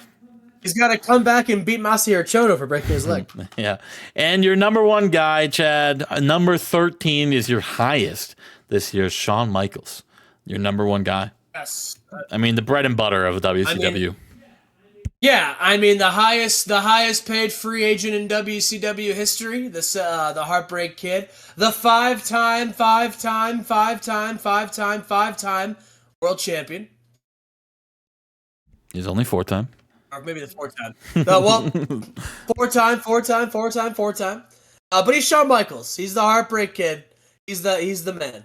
Yeah, I came up a little short on Money in the Bank, but I'm sure that is not the last time we'll see Shawn Michaels in an opportunity for a title. Probably not. I would love to see him with Matt Cross and Kendo Cashin some more. Would love that. But yeah, Shawn Michaels is Shawn Michaels, brother. He is one of the best to ever do it in real life and in the save. Like I said, 4-time world champion, U.S. champion, hardcore champion. One of the biggest signing free agents was, $700,000 you gave him. Rock, I think, makes more now. I think where you gave Rock a lot more. Yeah, 900,000. So I mean, that's peas to pears, brother. I mean, Shawn Michaels came over, was a big shock when he came over from WWE. That was like the biggest, and I still think it's hard to say if The Rock's bigger, probably, as a free agent signing. I would assume so. I would say so. I think The Rock's bigger. But when it happened, Shawn was by far the biggest name of anyone that ever jumped over. And that's, definitely. Yeah. And it still hurts to this day because he opened up the door. He opened up the door. He led guys like The Rock to come here. Yeah, and then the following free agent draw, I mean, Shawn came in one year, and the next year was Owen first, and then it was Shawn, and then Rock and Big Show came at the same time too. It was kind of like a mass exodus that was opened the door by Shawn Michaels and Owen Hart. I've recovered from it, but at that point I thought, God dang it, this sucks. Because 4 of the biggest names, I still haven't had a name like that jump ship yet, and it's we've made do with talent like Alex Wright and Dean Malenko, and Shannon Moore, really, coming from no one to someone over here in WWE. I'm gonna just start doing mine. If you want to go to bed, you are more than welcome. I'm gonna do a little bit of mine first. All right. Yeah. Well, I'm definitely. I'm falling asleep. But before I go, I want to say, great year for the save. This was really fun. Really appreciate all of you still watching all these videos and following along on this 6-year journey of the save. Anything else you want to say, Justin, before I take off? No, I'm gonna say at the end. I'm gonna keep it. I'm gonna handle my WWE. I'm gonna do a lot of other companies, go through what's going around and in the world of wrestling, and this might be 4 hours long by the end of this. Is my favorite video to do every year. I love this shit. Yes, which is why I want you to not feel like you have to rush on my end. I'm falling asleep though. I'm going. You're good, brother. Just have fun, brother. If you can't sleep, I'll still probably be in this call recording, and you're welcome to join back in. I got a melatonin gummy with my name on it. All right, brother. See you. Say goodbye, everybody. We're gonna talk about Chet Jemalovsky. Goodbye, everybody. We're gonna talk about Smash that like button. We're gonna talk about Chet Jemalovsky's rise to fame. He's been out in FCW for a while. I have no idea who this kid is. Zero. But he's 37-6 this year. And he came into the main show back in August with the Christian Cage resurgence. Oh, Chad's alarm just fucking scared the shit out of me. Holy shit. Came in as the muscles behind Patriarchy with Christian Cage, JBL, and Dean, his brother, Chet the Jet, and Dean the Dream. And look, I'm going to be honest with you. May have saved them. I mean, look at them. Look at this popularity boost. From 2 in the Mid-South to 42 in 1 year. The Jemalovskys are back. Was that right? 56-62? I mean, they're pretty decent. They're all right in the ring. They're all right guys. Good star quality. Good. They look good. But them being on the side of Christian and JBL is really saved Chad Jemalovsky. Chad, what do you think about 448 Mark Coponi, otherwise known as Muhammad Hassan? As Chad's going to Muhammad Hassan at 442. Oh, nice. Good for him. 17-1 this year. His only loss. What was his only loss? Lost by DQ to Hometown Heroes. So hasn't been pinned all year. That's crazy. All right, now Chad's going back to bed. Yeah. Oh, I'm gonna brush my teeth first. Okay, yeah. Hey, good boy. It's 5:10, and Chad's going to bed. They got a win over the tag team of the year, Dylan Martin and Gabriel Burton, last on the Raw Super Show. So the sky's the limit for these kids of 22-year-old Muhammad Hassan and Sean Davari. They are pieces of shit, but that's because they don't like beer. Carly Colon at 4'11", down from 405, 27-3, and down 6 spots. Steaming with his boy EC3, Ethan Edward Cologne III, and really has gotten somewhat over this year. And it started at his 26 last June, up to the 48s. He's an installment on the main roster now with his brother, and Chad's done. See you, Chad. Good night. I mean, his brother did just lose the Cruiserweight Championship. Never mind. Sean Davari, 15-5 this year. He's so fun. Sean Davari is so sick. 24 years old. Decent stamina, good, whatever. It's 35 star qualities. Disgusting. That's disrespectful. Former European champion back in 01 and 02. I think lost it at WrestleMania 2 or Backlash. He lost it to China. Big Rig Fig. Of course. Of course he did. He beat Fig for it. Or he lost to Fig for it. But 15-5, he's with his new protege, Muhammad Hassan. So now he's on a run. Okay, yeah, blah, blah, blah, blah. So he's on a run. Sean Davari, well, him and Hassan are going to be mainstays of this roster for a while. Barry Buchanan, otherwise known as Charlie St. Hubbins, started off this year hot, but has really kind of just taken a back seat for a little bit. 15-5 still, so still a very good year. Got wins over John Hennigan and El Generico. Beat Rhino at one point, so that's cool. Sent off Faces of Fear on their last match. Van Hammer, Stud Muffins, 5-8. He's just background noise for Scott Studd, who was our new U.S. champion. We'll get to Scott Studd later in the show. Eddie Colon, your former light heavyweight champion. Has he won it twice? Yeah, no, just once. Just once. Eddie Colon. He is super over now, as he's in the mid 60s, as he was at 47. He came in and started wrestling with his brother Carly Colon when Carly Colon got brought up. So he was here last year. He debuted at Armageddon last year. He's on a good run. He's finally made it to, the light heavyweight division, top of the mountain right there. He won the light heavyweight championship back at Unforgiven. And unfortunately, he did lose it to Jury in the Prince of Puerto Rico match, or the Puerto Rican street fight. But that's a good year. He's down 35 spots. What the hell? Bigo Satomura, 2-13. She's trying. She's with 2-15's rough for her. And she's just, it's so hard to get the women over. When you're 2-13, I guess it is very hard. Brian Christopher, 10-2. Jerry Lawler Jr. coming back. Was the fun, lovable idiot for a little bit, but was taking a back seat. Had an injury. Was out of action for a little bit. He's still dealing with the injury, but he is going to be fully back for 2004. I have big plans for Jerry Lawler Jr. Yeah, I like Jerry Lawler Jr. He may have screwed me over back in when was that? Do I have that?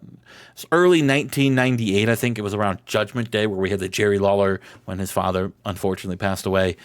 We gave Jerry Lawler the light heavyweight championship, which is right here under his title history, and lost it that night. So it was November 98, right when I thought it was. Was popped for drugs that night and was immediately fired. So I, fired him on the day we memorialized his father. It was an unbelievable, awful thing I had to do, but you know how it is. Dean Jamalowski. So this is crazy. Chet Jamalowski, 37-6.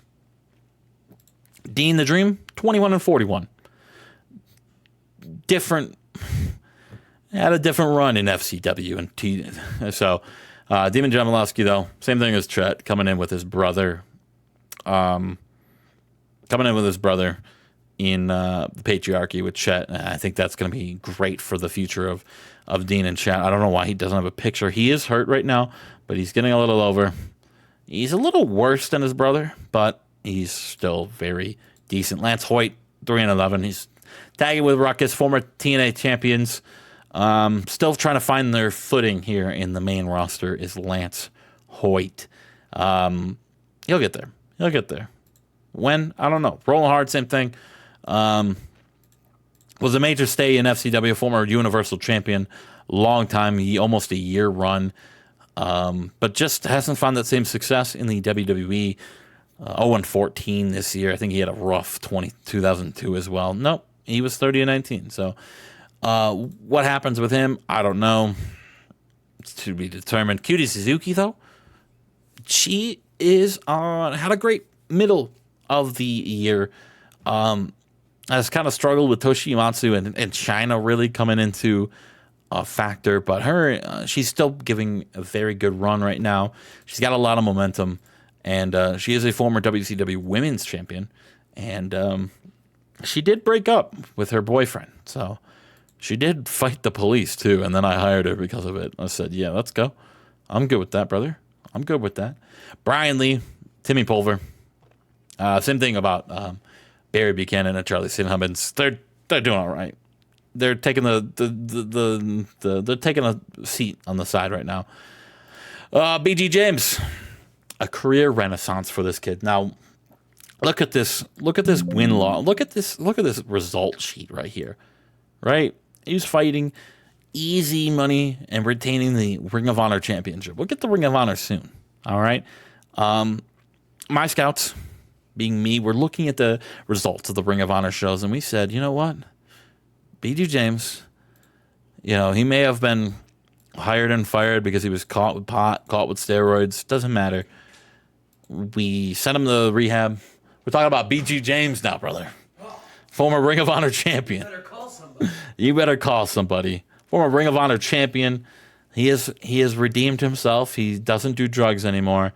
And he's on a roll. He took a tumble this last month, as he was in the 70s, but now he's like Owen Hart level. But good night, Chad. Chad got bored of BG James, but Chris Devine, baby, Chris Devine at 313. The fuck did Chris Devine, dude? So Chris Devine is a good worker. 72 in ring last time he wrestled with Chris Hero. He had a rougher one that the match prior. He's a good hand. He's a very good hand. His best match was a battle royal with Ric Flair winning with Don. Wow, that's a banger right there. Chris Devine, he had a 76. Chris Devine is just a hand. Orlando Jordan is Chris Hero's buddy. We were just talking about Chris Hero. He was with Randy Savage, and then Orlando Jordan turned his back on him and started beating Randy Savage up with Chris Hero, the alleged killer. Orlando Jordan's a fun guy. I want to get him over. He's got in the tri-state of 71. So I'm looking at that. I see that's where his cap is going to be. And 10-9. Had a massive match against Jun Akiyama. Couldn't win that. God, did he get a world title shot last year? Did he get a world title shot? Oh my God. Alex Wright defends his belt at Survivor Series. Do you remember that? Holy shit. Wow. Orlando Jordan has fought for a world title. Hasn't won a belt yet, but that's Orlando Jordan. Air Paris, 0-18. He's got a broken leg. Yeah, what do you mean? BJ Whitmer, 0-23. Doesn't have a broken leg. What's his excuse? Jimmy Jacobs, 1-12. Still no broken leg. What's his excuse? Is somewhat over. No, Chad's coughing. Is he going to be all right? Let's put a bet on it. Probably not. Miami Toyota, though, at 275, down from 181. Joining WWE after she saw the big bag that we were giving her and said, you know what? WWE is my home, baby. Let's come back. She is a former WWE Women's Champion, two-time WCW Champion, all Women Japan All Pacific, two-time champion, a 48 defenses. Holy moly, I forgot they just work over there. She's 32. She's only going to get better. Maybe.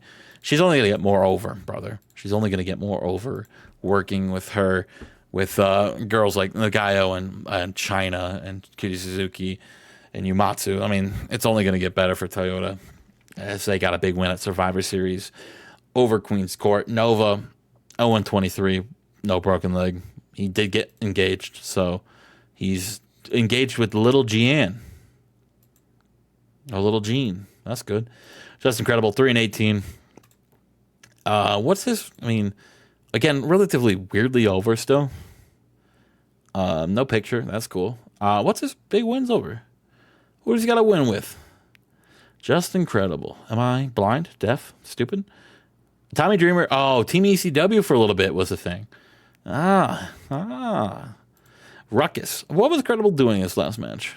Kind of 63 was the best performer in that match. Okay. All right. Ruckus 3-20, former TNA champion. Just can't find their footing. Same with what we were saying about Lance Hoyt earlier. Scott Fick. Scud Muffin loses to JBL a lot. It's kind of crazy how over JBL has gotten. So that match happened in September. Got a 56. It happened again on SmackDown going home or going to Armageddon. Got an 83. 82. JBL got an 84. So, I mean, hey, JBL, I can't wait to see where he's at. Drago, 1-14. Doesn't have a broken leg. Was hurt a lot of the year, though. Broken arm. Chronic lower back pain, was really dealing with a lot of injury issue. If we can go to, he's a good friend with Rob Conway. Where am I stupid? There we go. No, it's skills, dummy. Okay, so he isn't good. Okay, he's fine. He's a heavy steroid user. Okay, that's cool. Good to know. Tommy Dreamer, 252, down from 176 last year. He's taking a lot of losses to Gene Snitsky. It's one of those TV feuds that we love. He's had a lot of hardcore matches earlier this year, too. Necro Butcher and him were going one-on-one. Necro, in hardcore matches, 84 on the main roster. So when we get to Necro Butcher, I mean, that's crazy. Good for Necro. Mike Rotundo, Mr. Wall Street, hasn't had a pay-per-view match yet, but he's just helping his boy Kid Cash out a lot with financial issues. That's cool. I like that. Chigusa Nagayo won the Women's Royal Rumble, won the women's title at WrestleMania, beat China on Raw by DQ, which got an 89, and lost the belt to her right after. She has gotten really over this last year, super over. 56s. She's super over in Japan, which is, to be expected. But she had a good run as women's champion from March to December. She's gonna fight China again for the world belt, probably, or the world title at Royal Rumble.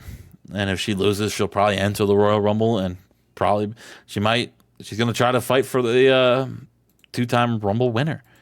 She won the first inaugural women's Royal Rumble in 2002 or 3. Can she do it again? Well, I'm going to find out. Ian McGregor is that man. Ian McGregor, WXW Booker, just wrestles a lot everywhere. It's very good in ring. 68 against Francisco Cuevo. Had a match with Spike Dudley. He got a 78. So, I mean, he's very good. Very, very good. He's just a guy that wrestles that we bring in from the UK over and over again. Chris Sabin, Machine Gun Chris Sabin, a career renaissance, finding with Rhino as the Motor City Machine Guns. He got a big win over at Judgment Day over Shannon Moore. Got a tag win over. He did lose to Chris Sabin or John Cena by DQ. He got a win over Jerry Lynn. He did. He was part of the Cruiserweight Classic. He wrestled at the. In WCW, where he won 3 matches and almost won it all at the Cruiserweight Classic, lost to Owen Hart. So Chris Sabin, a good year. Him being down is crazy because if I remember last year, he was 2-19. So probably made the quantity of matches cost him there, but he's still probably the most over he's been. He's almost at the 70 mark right now. Chris Sabin, really over. Title history, he was a light heavyweight champion for a couple months back in 01. China, your women's champion. She doesn't wrestle more often, but when she does, she's a dominant force, 7-3. Her only loss is by DQ and like a gimmick match, and then losing to the Rat Boys back in No Way Out when she teamed up China and Scott Steiner back in 03 at No Way Out. Hikari Furukawa, she signed an exclusive deal with WWE. She's trying to find her footing, trying to look at what she has been in the Fed. Let's go look real quick. Let's go quick. I think she's won that much. 7-7 actually. She's here hit and miss right now. She wrestled Nagayo at SummerSlam. She's had a feud back in the day. If we go to All with Toshio Matsu as well. She's had a lot of matches with her over in Japan. So she's had a lot of matches with a lot of girls on our roster right now, including this one over here in 2001. Ooh, I hear the sirens. The sirens are going off. Oh, shit. It's 5 a.m., brother. Go to bed. Kenny Omega, 217. Kenny Omega coming over from WCW, has been trying to find his own in WWE, as he's just wrestling a lot to get a lot of experience right now. So hopefully he can find his own. He still doesn't he doesn't know who he is, right? He's got no microphone skills, no charisma. He's trying to find out who he is, trying to find himself, Kenny Omega. He is dating someone in NXT. He is dating, in case you wanted to know, Nora Greenwald. So that's unfortunate that he doesn't see her anymore. Sorry, buddy. He's also the protege of that guy. So, yeah, that's cool to know. Well, I knew that already, but the psychology is going high because of it. He's going to become a great worker because of it, but it's unfortunate. Mark Henry didn't wrestle a lot because he was on the road with PJ Black trying to find Stephanie McMahon. He's 3-9.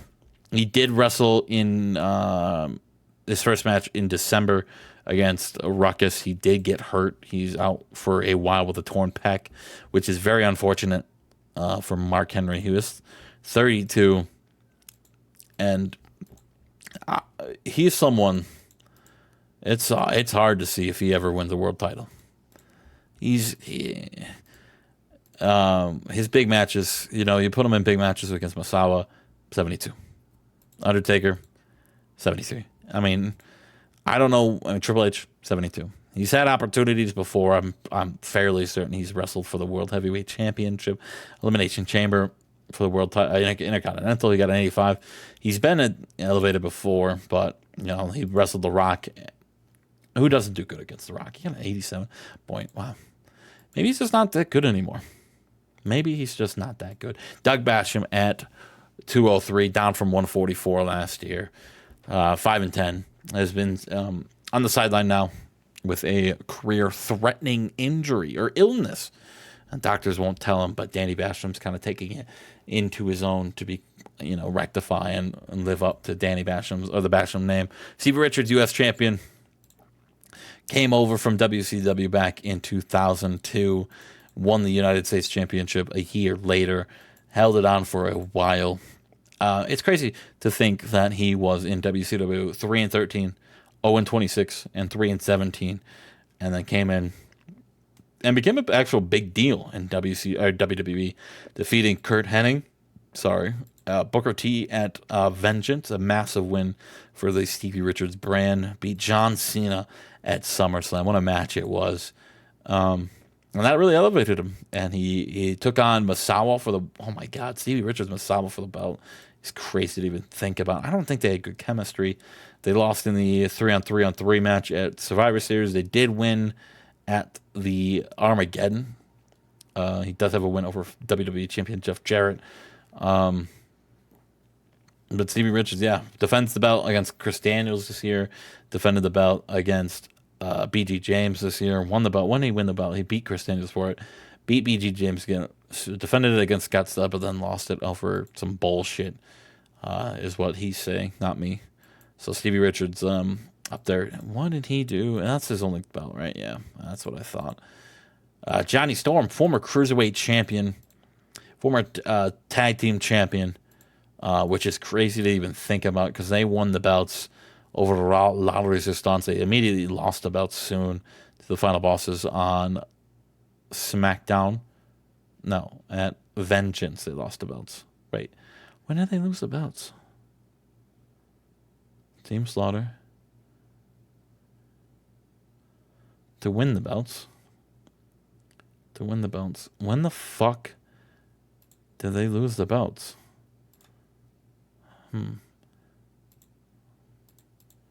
Was he hurt? I don't know what the.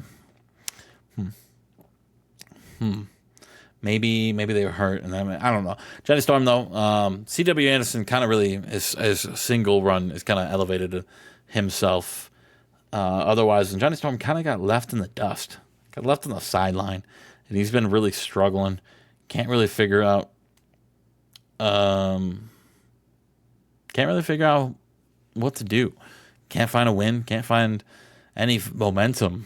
And Johnny Storm really floundering, down almost 60 spots from last year. Rhino up 30 spots from last year. He is the exact opposite. Has found a partner, found a guy that really elevate his career. The tribal chief Rhino earlier, it was with the bloodline. Kishi got hurt. We never got to look at that full rivalry. Never got the blow off match. But Rhino on a run right now with the Motor City Machine Guns. They got wins over Dylan Martin and Gabriel Burton. Did lose to Shannon Moore, but we don't really look at that. Chris Hero, the legend killer, at 178 for up 225, 20-2 this year. A big win over Jun Akiyama at Judgment Day. Looks like he's going to have his hands full with Jun Akiyama once again at the Royal Rumble. He's got a win over Jun Akiyama back, and Jun Akiyama cannot beat Chris Hero. It looks like he's three losses against that, or 2 losses against that man. Chris Hero beat Del Santo, Ricky Steamboat, Bill Damon, all the legends in the world. Drago, Lenny Lane. Lenny Lane's a fun one. Kid Cash, Demon, down 100 spots from 10-9. What was he doing last year, brother? 11-20, but we had big matches last year. This year, though, took a lot to try to find himself, and he did find himself with the man. The cat is rolling around on the ground right now. Let me go make sure I'm still recording. I am. Kikash teaming up with Mr. Wall Street as Money Inc. right now. They haven't really gotten that opportunity on a pay-per-view yet, but they are doing well on Monday Night Raws. Kid Cash 10-9 this year. Fig, for some reason, Fig's still over, and he's 1-11. I don't know. He's only wrestling big name guys like Kojima, Jeff Jarrett, Rene Dupree, Shannon Moore, John Cena. His win against John Cena. Who did he win? What was his one win? At No Way Out against China and Scott Steiner. RIP Fig, though. He is a former European champion, a former tag team champion with Chad. So, I mean, he lost the big rig Fig. He lost that name, and since then hasn't really done much. Toshi Umatsu, one of the greatest women's wrestlers of all time in this save. She's 103-22. Lacey's wrestling in All Japan. That's crazy. Oh, that was a big-time women's independent. Toshi Umatsu and Lacey was your main event at the big-time women independent wrestling from Idaho show back in late November with matches like Fire and Roxy. Okay, that's cool. Tasha Simone and Carrie Salmon. Okay. Yuka Miyazaki. She's on the independent run with Christine Ricky. All right. Tracy Taylor over Katie Siren. Taylor Matheny over Dorothy Chris. Okay. All right. Rhonda, Mickey Knuckles. Let's go. Mickey Knuckles wrestling over there in Idaho in late November. It had 1,000 people in it, though. Let's look at that. Attended 1,300 people. Idaho women's wrestling show. That's good to see. Good for the culture. Toshi Umatsu, though, former women's champion. She lost the belt to Nagayo at WrestleMania. She beat... Oh, Jesus. Who did she beat? at No Way Out. Oh, that's gonna bother me. She beat Lita. Of course she did. That's an unfortunate me knowing. She's really over. She's like one of the most over girls we have over there in WWE. We move on. La Parka at 157, 0-17. You don't have a broken leg. Oh, you're burnt out, La Parka. Okay. All right. I'll remember that. 0-17. A member of 100 match, Eddie Guerrero, in November '01. His second best match was Brock Lesnar just a couple months ago in '96. He also had one with Kojima in '96. So La Parka could go. It's just, I mean, what's La Parka gonna do? Tajiri at 156, down 10 spots. Your current light heavyweight champion had a big run earlier in the year. Was also in the Cruiserweight Classic. Beat Nakamura, which is crazy to think about. Lost to Owen Hart in the finals, semifinals, one of the two. I think super crazy, won it all. Beat Johnny Storm for the light heavyweight championship back at Vengeance. Defended it. Never. He defended it once on SmackDown and then immediately lost it because he got hurt. June through September was hurt. Was he really hurt? He was hurt.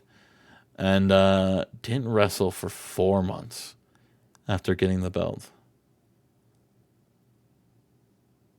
And then lost it to, okay, interesting. That's a weird one for me. That's just a blunder on my end, I think, that he wasn't hurt and never wrestled and never defended the belt. That's just I fumbled his title reign, but he is now the champion again, so don't. He's the champion again, all right? He's two-time light heavyweight champion, one-time GWF world champion. Move on to 154. Francisco Cuevo made a name for himself in his debut at Survivor Series, killing Teddy Hart, and is gonna be a big star for years to come in WWE. Got a big win his debut match over Timmy Pulver, wrestled Ian McGregor as well, as everyone does. That's the rules. Super crazy. El Hijo del Santos 9-16, so he's coming down on the wrong side of age right now. He was gone for a while. His body's giving up on him. He was gone in politics for a while, which really cooled me off. He was, remember, main eventing SummerSlam at one point for the world title. Was that 2001? When was that? 2000?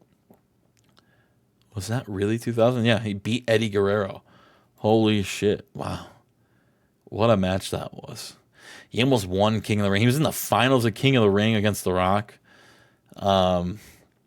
Former tag team champion. And then he was gone for a while, right? He was gone from January '01 to November 2002. Came back, lost to Latin Lover. I mean, he was Chavo Guerrero's partner back in '03. Was in the Money in the Bank. It's just what is next to come for El Hijo del Santo. He's got 10 more months on his contract. He is struggling physically, so who knows what's coming up next. PJ Black was gone. All same thing with with PJ Black as it was with Mark Henry, as he was gone for a while. Trying to find his wife with Mark Henry, so he was gone for a while. Came back, beat Mystico.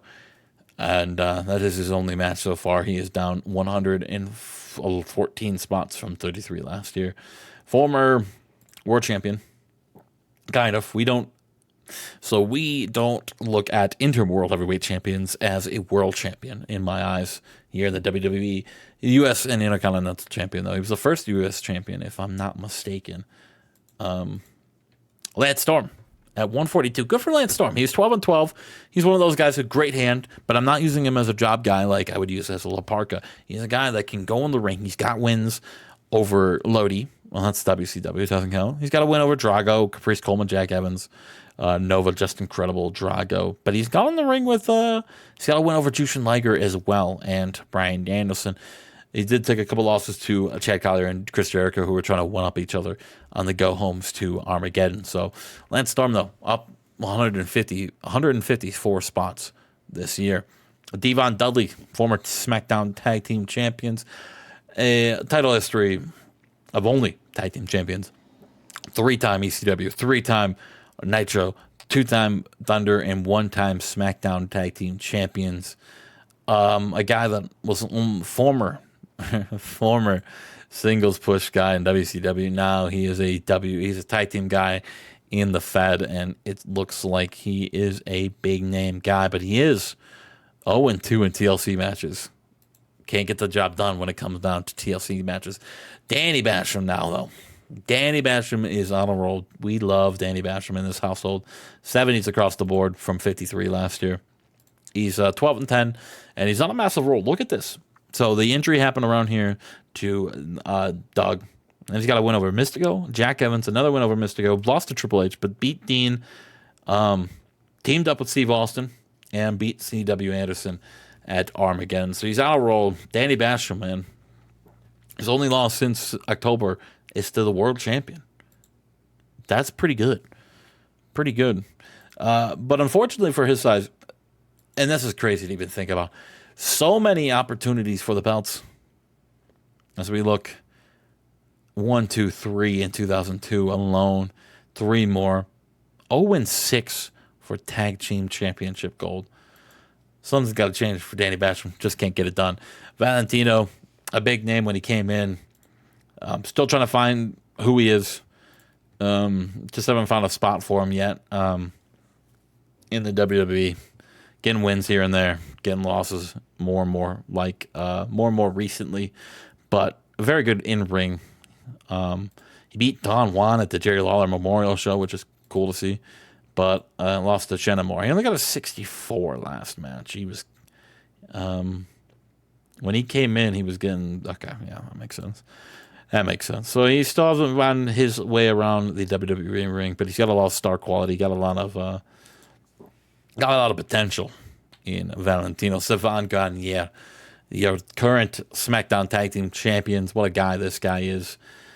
9-10 this year, but finally got the job done again, becoming a 2-time Tag Team Champion with Roberto Conway. Got big wins over the Dudleys this year. Big wins over the Thunder Dragon there. And I think a lot of resistance spinning up in the draft was the biggest. It was a massive win for all 3 guys. We'll see later with Rob Conway above Savan Garnier right there. They only tagged with each other, which is, well, I think there's been a couple singles matches, but Rob Conway, he's that guy right now, right? He's that guy right now. If we look at his pop, oh my God, Robert Conway, look at this guy. From 49 last year in January to a 71, 78 in the Southeast. Oh, get this guy a cooker. This guy's cooking. 66 though, so his big thing is his in-ring is not as impressive as a guy like Granier's. So his popularity's gotta get more. He's not very good on the microphone either, which is crazy. He got a lot of sex appeal. Love that. Big sexy man, Rob Conway, 29-year-old. The future is only bright for the La Resistance. 26, 29, and we'll look at Rene Dupree later. He is only 20 at the moment. Brian Kendrick, former tag team champion. What was he last year? 311. Okay, he's up 200 spots.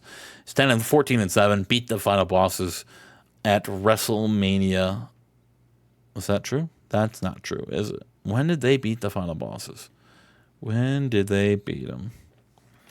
SmackDown. What? I did it on a SmackDown? I did it on the go home? Oh my God. Didn't even give them their big WrestleMania moment. Wow. It's a 97 match though. Paul London. Paul London's very good. We'll get to Paul London when we get to him. Brian Kendrick though, SmackDown Tag Team Champion. Held it for a while. Defended it a lot. Beating the Bashams, La Resistance, Dudleys, and the Bashams again. So, I mean, they did lose them to the the Dudleys, but when it comes to tag team matches for the belts on the line, a rated 88 on average is pretty gosh darn good for Brian Kendrick. The future's bright for Brian Kendrick. Bubba Ray Dudley, right above him. Sorry. Dr. Death, Steve Williams. Oh, I forgot. Dr. Death signed with the WWE for a little bit.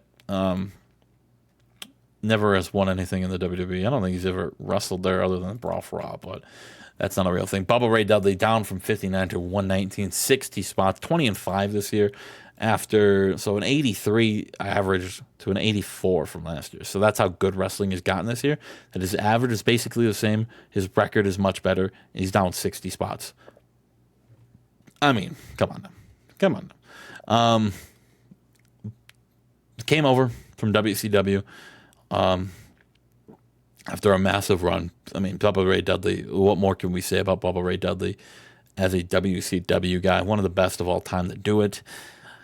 And he came over and wanted a new challenge. Him and Devon wanted to come over and win the belts at one more company, saying they wanted to hold the belts everywhere, and they did. They came in, they won the SmackDown titles really early. They came in February, won them in, what was that, September, at Bad Blood, and they lost them already, but a lot of Resistance are on a roll of a lifetime right now. And you can't fault Dudley's. The feud, I mean, they are tag team wrestling. Devon Dudley, Bubba Ray Dudley. JBL. Now, this is a man, oh my God, look how over he is. This is a man I've been, I don't know how many times he's got an unbelievable win-loss record. Maybe not that unbelievable, but for how bad, for how little he's been utilized in this save, I've been trying so hard, man. I've been trying so hard to get this guy usable.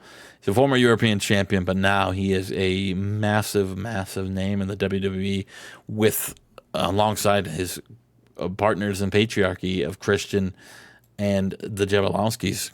He is the money and the brains behind it all. And JBL, man, he's the wrestling god. And what comes next for JBL and Christian and the Jablonskis, I don't know, but I'm so excited to see, because JBL was a former bust of the year, a man that I tried to push so much, just couldn't get anything out of him. But now he is a bona fide superstar. Scotty Murray, how do you feel about Scott Studd? My cat says Scott Studd's the man.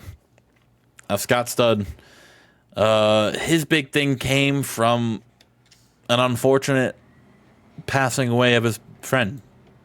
Devon Storm passed away. What the hell was that? He passed away late 2002, and Devon Storm would win the Devon Storm Invitational. If we can go back to, can we go to this tournaments right here? No, we're not there. Tourneys. We can look at the Devon Storm Invitational, where Devon Storm won it for his friends. Steve Blackman. I wonder what Steve Blackman's up to. Where were we at? Scotty Riggs, yeah. He won it for his brother, Devon Storm. He's been on a roll since. Was in the 6-on-6 or the Elimination Chamber match in No Way Out, where he almost gave a good showing there. He almost won at WrestleMania. He beat Jushin Liger. He almost won at WrestleMania. Almost won the Money in the Bank, or the King of the Mountain match. Oh, sorry, I needed a drink of water right there. And he's had a great year, 18-8, really having that memory of his good friend Devon Storm on the side, and like wearing his heart on his shoulder, and he got that opportunity to fight for gold against Steven Richards at Armageddon. Lost the first match and won the second match, so he is your U.S. champion. His first time he's ever held gold in the safe. He has been a former WCW Tag Team Champion in 1995 as I guess, what was it, the American Males? Doesn't matter. Chris Daniels. Wait, that's JBL. Chris Daniels. 108. A guy who, oh man, he's just been here. A very good, solid hand. Ever since joining over from WCW, becoming a United States champion and also a light heavyweight champion. Did not know that. NXT World Champion, didn't hold much gold in WCW, only becoming a one-time Cruiserweight champion, but he was the rat of the syndicate, is what we're calling him. He is 33 right now. Had a very up-and-down year. Was with Double J Records for a while, even becoming U.S. champion. Never defending it until Vengeance, where he lost it. So had a world title reign, or U.S. title reign, with 0 defenses. That seems like, but he had a lot of tag matches between there. He had fought Ric Flair. He was fighting John Cena. He was beating Fig. He was wrestling at Money in the Bank. So you can't really defend the belt, U.S. belt when you're in the Money in the Bank match. Was wrestling with Scotty 2 Hotty to fight Steven Richards. Steven Richards beat him. So, and then a blood feud with Scott Garland. He hated Scott Garland so much. JBL beat him a couple times to end the year. Chad Collier, though, 4-6. And it's ended last year by beating Mick Foley, ending this year losing to Chris Jericho. Chad Collier, the nut job of the WWE. Rene Dupree is going to be a superstar. Let me tell you this right now. He is going to be a world champion. His max pop is at 80 right now, which is fine. He's never held WWE gold yet, but he has opportunities if we look right here. He did fight Jeff Jarrett at Survivor Series in one of his greatest matches he's ever put on at 98. Got a big win at the Go Home Raw Super Show with, or the week before, week 3, I think this was, correct? Week 3, against Edge and against Austin Love. He's got a win over with Edge and William Regal. He's been teaming with his new team with Regal is called The Union. So Rene Dupree, he's got a lot of future ahead of him. Paul London in 97, top 100 now. Up from 166. London, same thing with Brian Kendrick. But I feel like there's a lot of hype around Paul London. He's getting his in-ring ratings are a lot better than Brian Kendrick. His pop dropped a little bit, but it's whatever. He is a middleweight. He is pretty gosh darn good. He is a tag team champion, highest he's ever been. Future's bright for Paul London and Brian Kendrick. Stone Cold Steve Austin back. So Stone Cold's career kind of got derailed, right? The scandal hit in 2002. Got caught being involved in the drug smuggling operation. Oh, terrible situation. Terrible situation. We fired him right there. That was the night before a pay-per-view. A night before Backlash, I think it was. We had to pivot. Stone Cold never was the same. He was supposed to fight. He was on a roll. He was supposed to fight The Undertaker in his rematch for the bout after he lost at the Mania. And now he's back. And he wrestled with Scott Studd in his big debut match. Came back, beat Dean Malenko, went Battleground. Came in, fought Undertaker at SummerSlam, beat him. And now he's here. He's fully back. He just beat up Sean Stasiak. Is that going to lead to something? You're going to have to find out. But Stone Cold, I mean, he is 30. He's 39. I don't know if he's getting any worse. It doesn't seem like his decline has happened yet. He is getting his physical health isn't great, and it's not ideal, right? Charisma, microphone. He's still unbelievable. He is getting less sexy. No more sex in him, but he's one of the best to do it right now. I mean, you look at his title history. Only a one-time WWE champion. Would have been multiple time if he didn't get fucked. Oh, he is a world champion. So 2-time world champion, 3-time IC belt, 3-time tag team champion, 1 time with Taka Michinoku for a day after Taka brought the fucking belt to him, to WCW. So Stone Cold, one of the greatest. Randy Orton, the self-proclaimed WWE savior, would be a lot higher if he was wrestling a lot more, but did get hurt, did break his leg earlier this year in a match, so that's unfortunate for him. He hasn't wrestled since August. 6-7. Did win was world champion going into WrestleMania. Lost the belt to Brock Lesnar. So I mean, alrighty, he's 23. What more can you say? I mean, what more can I say? He's gonna get there. He's gonna get there. Just gotta get your legs back, brother. He does have a broken leg. Mystico, 8-7 this year is a lot better than I thought. A very solid hand in the division right now. what is his all-time? 65 and 50 is a lot better than I thought. He is a 3-time light heavyweight champion, and it's something that, as much as he thinks he shouldn't go back, I think he should go back to that light heavyweight division. He just can't find success in the heavyweight division right now, because you put him in matches against guys like Lance Storm and Drago, he gets the job done. But when he's got a match with PJ Black, lost. C.W. Anderson, lost. Christian Cage, lost. When the big names come to town, he just can't get the job done. He might be better suited off for the cruiserweight division. Sean Morley, a piece of shit, evil human being, and not only in real life but in this game, as he is at 81. We last saw him choking out Jerry Seinfeld to get under the skin of Alex Wright. Took Brock Lesnar to the limit in an ODQ match. Him and Teddy Hart have gone back and forth. Him and William Regal have gone back and forth, where that was a heated rivalry for a while. Where even Regal won the IC belt off of him at WrestleMania. Sean Morley, though, coming from WCW, where he was very, very tough, 1-25, 2-19-5 in WWE, even winning a IC belt. So we saved him. But what else is in store for Sean Morley? Hopefully, jail time. Bryan Danielson, so the thing with Bryan Danielson is, we know how good he is in real life.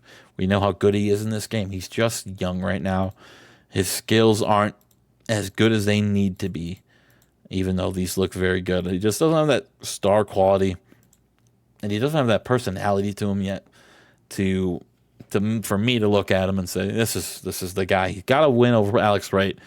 I think that was Alex Wright's send-off. He's got to win over Jushin Liger, who's now his tag team partner. But he doesn't scream world championship material yet. He is a 2-time tag team champion with Dean Malenko and Shawn Michaels, so he has got a lot of he's got gold behind him. He's got experience in the tag division, but when it comes to world championship yet, it's just not yet. Maybe 2004, we'll see. Alex Wright is at 75th, and Alex Wright's a funny guy. He always goes away and films movies for a while, as you saw when he left in March. Didn't come back until 2003. And he's doing it again. Dallas Wonder Kid is off to go film a sci-fi movie. I think the game said it was going to be. So I think at this point, Alex Wright, as much as I love him, if you watch episode 1 of the series, you know how much I was spewing about him back then, 7-8 years ago. I just don't think he's someone who's ever going to hold a world championship again. He's a one-time champion. I loved it. He just is not going to be around more, right? He's just always going to be gone until he stops becoming a movie. Until he stops making movies, he's going to be like The Rock. He's just going to be in and out, and it's as tough as that is. I just don't ever see me being WWE being headlined by Alex Wright as my world champion, which sucks, but whatever. Shannon Moore at 72, up from 137 this year. A guy that is a former WCW World Heavyweight Champion, got an opportunity this year to fight for a world title. That's a weird 1 and 2. Lost to Johnny Stormer and lost to Brock Lesnar. Those are his 2 title shots. Yeah, took Brock Lesnar to the limit at Battleground this year, but could not get the job done. Brock Lesnar took him to the hospital on one of the Raws going to the end of the year too. So Shannon Moore, he's a great talent, good talent. The opportunity is there for him to be world champion. He's got to find that opportunity.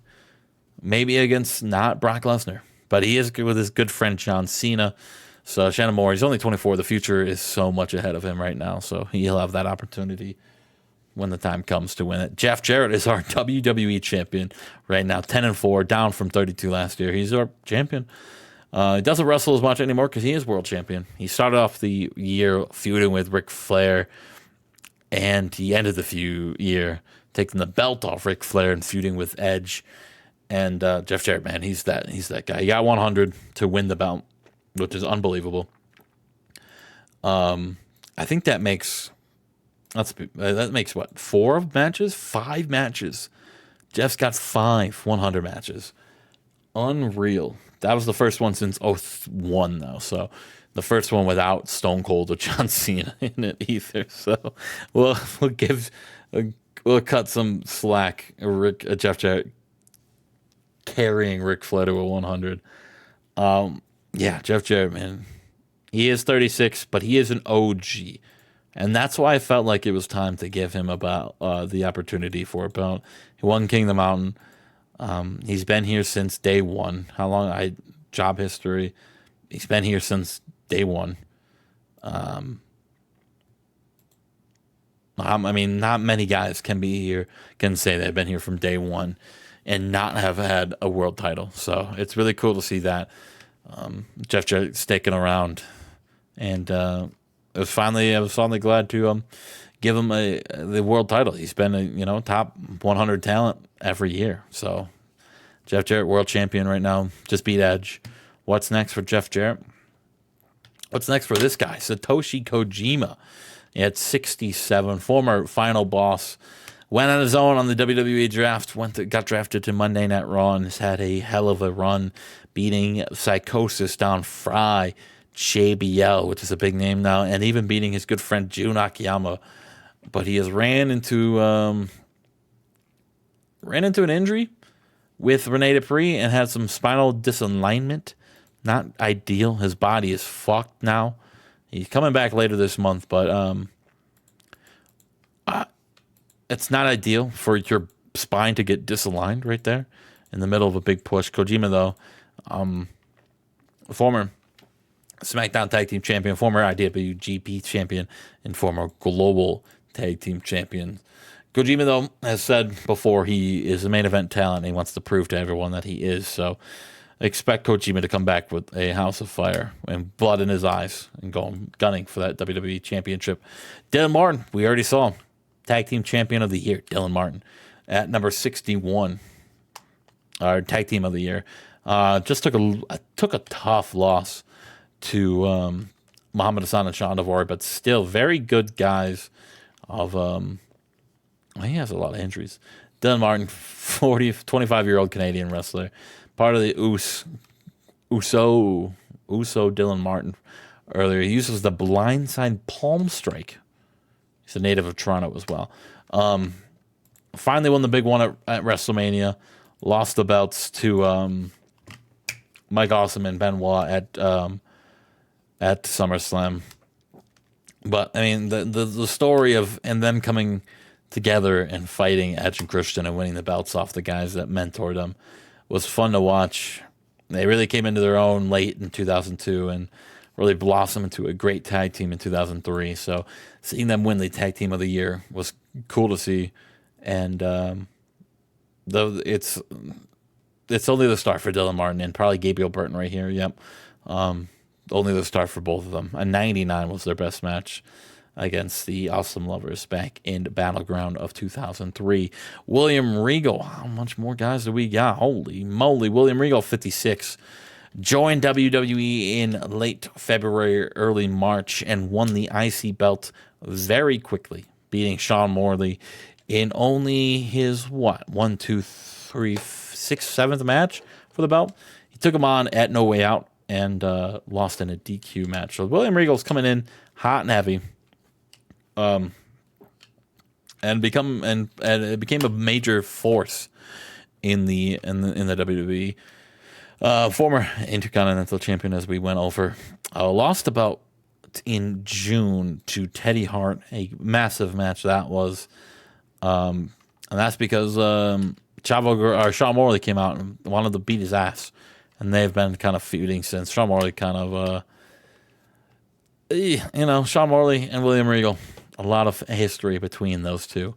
William Regal now teaming up with Rene Dupree, like I said earlier, as the Union fighting against the Awesome Lovers. We go to 54. It was the man who won the Royal Rumble back in 2000, or January.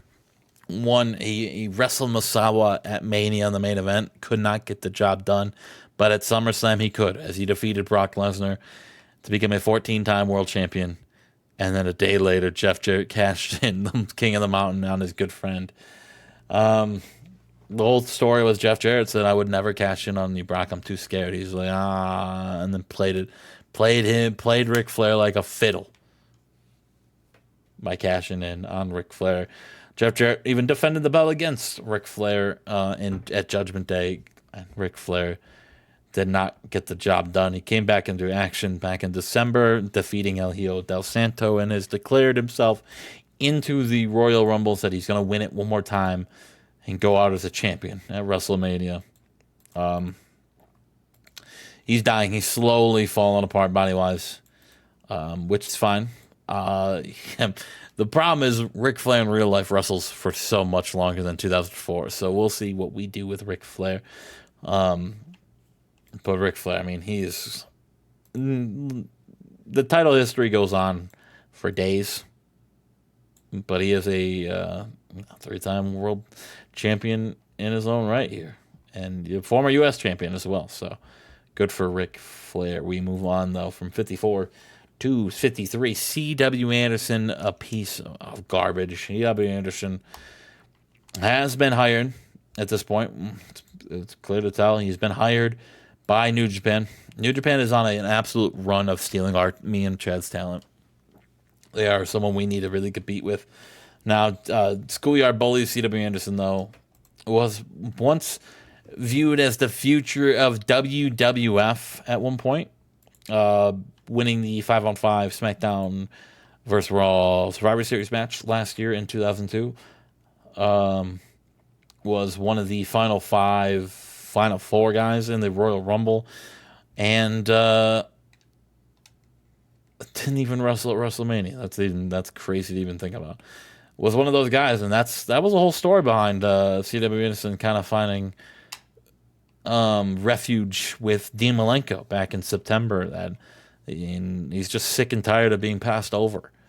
He was the once proclaimed the future of WWE, was kind of just passed over by all these new guys and all these fresh faces that couldn't even lace up his boots, he would say, and he gave it a run. And I think he was disgruntled enough where he took a pay cut.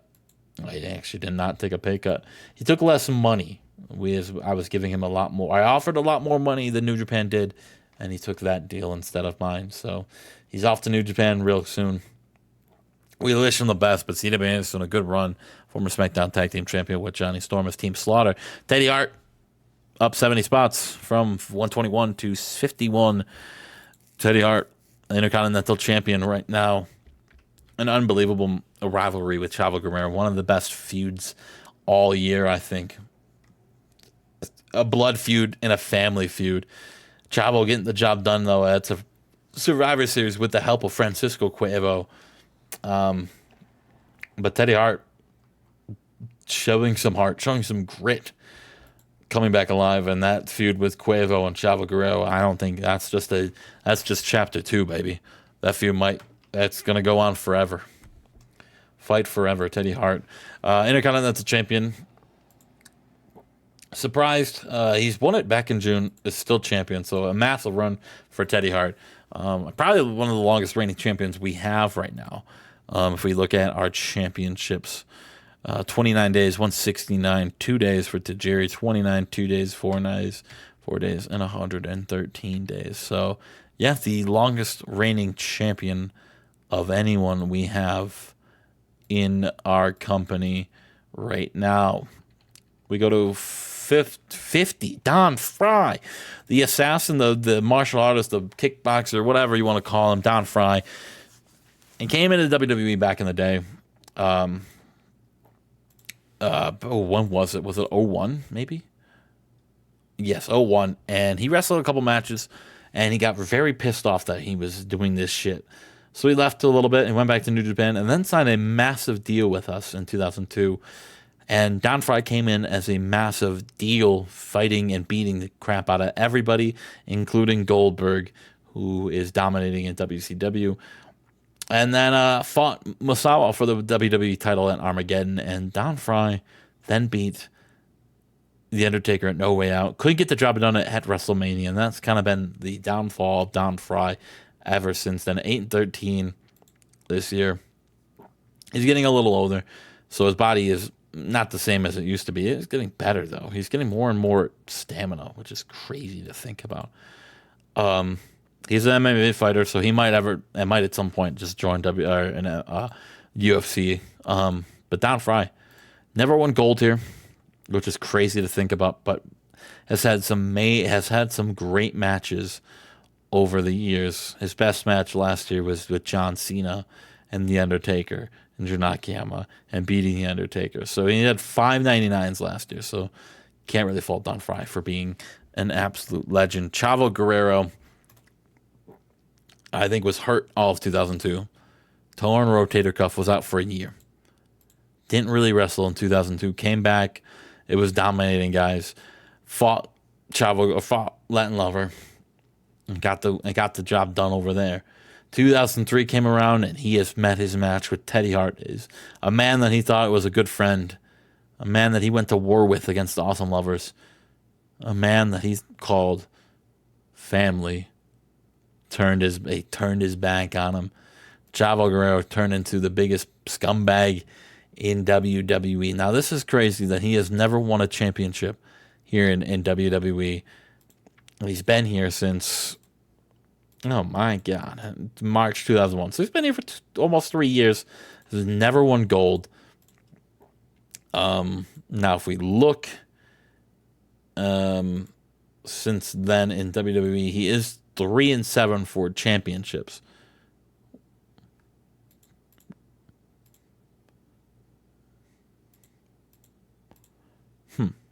Did I not just say he was SmackDown Tag Team Champion?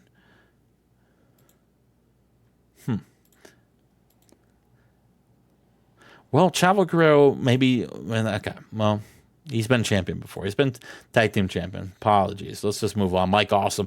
Mike Awesome is the biggest boom of a career renaissance of anyone. He's up 340 spots from 380 to 40. Unbelievable. He was on the Indies earlier this year, as late as June 2003, was at PPW fighting Mark Sterling. All right. He was teaming with a guy that looked like this, Chance Prophet. It's unbelievable. He was getting 84s in that match. Holy shit. It's unbelievable that he came back from that to now where he's at now. He was even wrestling in September at MLW against Murloc. I think we wrapped him up exclusively finally. So it's cool to see. SmackDown is a Raw Tag Team Champion with Chris Benoit. He's been dominant since coming into WWE back for the first time in years. Let's look at his company. He's 15-6. He was back in 2001 for a little cup of coffee. So he re-debuted at the Royal Rumble and started beating the shit out of everyone. Even teaming with Latin Lover as early as March when the Awesome Lovers came in together. But Mike Awesome was sick, and he's massive. And he's a big boy. The Undertaker is also a big boy. He's been hit and miss all year. He's at 45. Undertaker 10-4. He lost to Stone Cold at SummerSlam, but he beat. My cat's explaining. Sorry. He won at WrestleMania. He won at No Way Out. He lost at No Way Out. He lost. He's a tough pay-per-view schedule. He just doesn't win much. Brock Lesnar at 40. The freak of nature. He didn't place the year prior because I don't think he wrestled that much because he was in storyline hurt. Lost to Brock Lesnar lost to Randy Orton in a Hell in a Cell match, and then came back for the Royal Rumble. Post Royal Rumble. Main evented WrestleMania, beat Randy Orton for the belt. He's back. He will not be in the Royal Rumble this year, though, so that is crazy that Brock Lesnar won't. He's a 3-time world champion and a Royal Rumble winner in 2001. Drew Nakayama at 31. That's crazy to even think about at 31. One of the best to do it. Blue Thunder coming in back in early of late 2002 has had success, but had that massive best of 7 against John Cena where he was down 3-1, came back to make it 3-3, just couldn't get it done at Battleground, lost to him, beat him at WrestleMania as well. Has never had a title shot though, so that is something that we need to start looking at. Jun Akiyama, he got to handle business against Chris Hero though at Royal Rumble. Edge at 26. This is crazy. He is a 3-time tag team champion right now. Why does it say he's a world champion?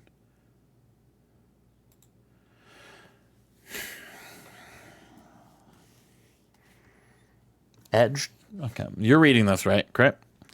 Edge defeated Jeff Jarrett by DQ to win the world championship. Now, in my mind, you can't win the belt by DQ rules, right? Am I missing something? Why the fuck is Edge my champion?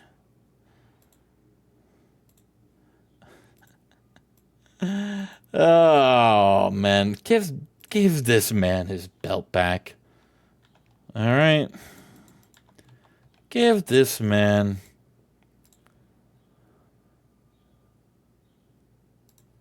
Okay, all right. Okay, that's okay.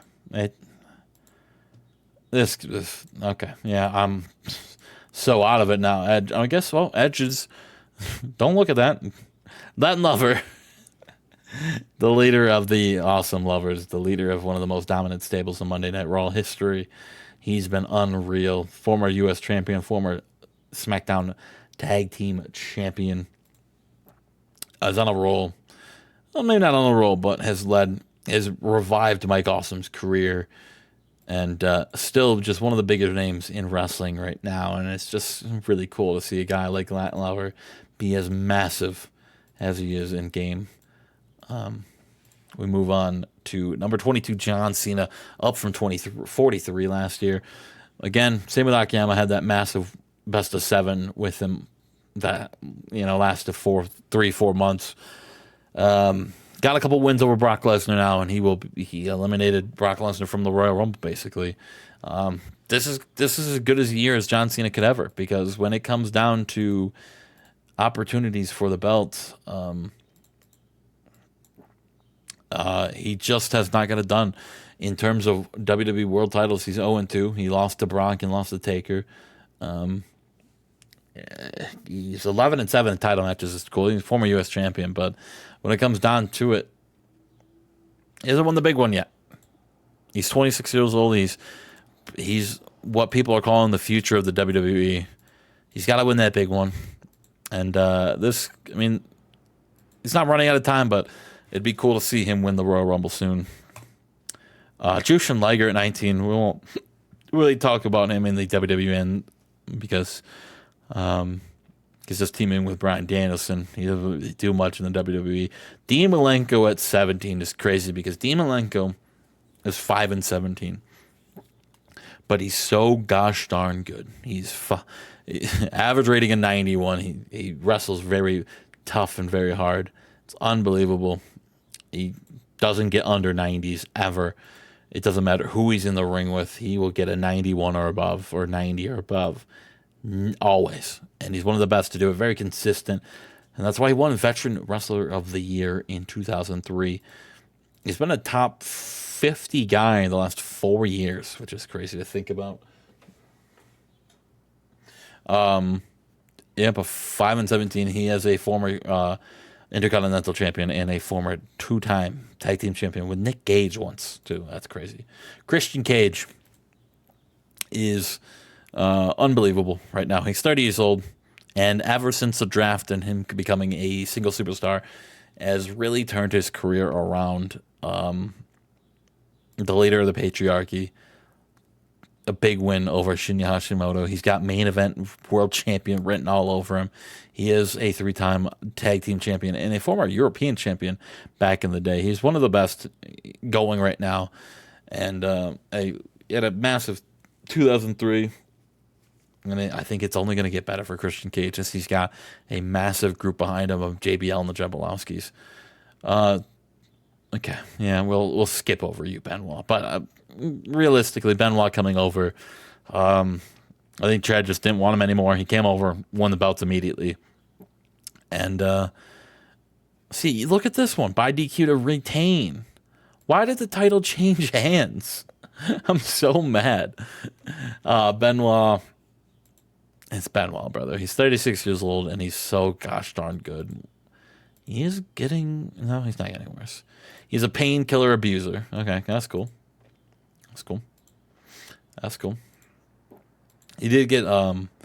He did get... Oh, he's got no head. Uh-oh. Hey, Benoit, you want to retire? Nope. Okay, cool. It's worth it. It was worth the shot. Hashimoto at number 9. Now, Hashimoto... lost his good friend Masawa. He went back to New Japan, and Hashimoto's contract's coming up soon.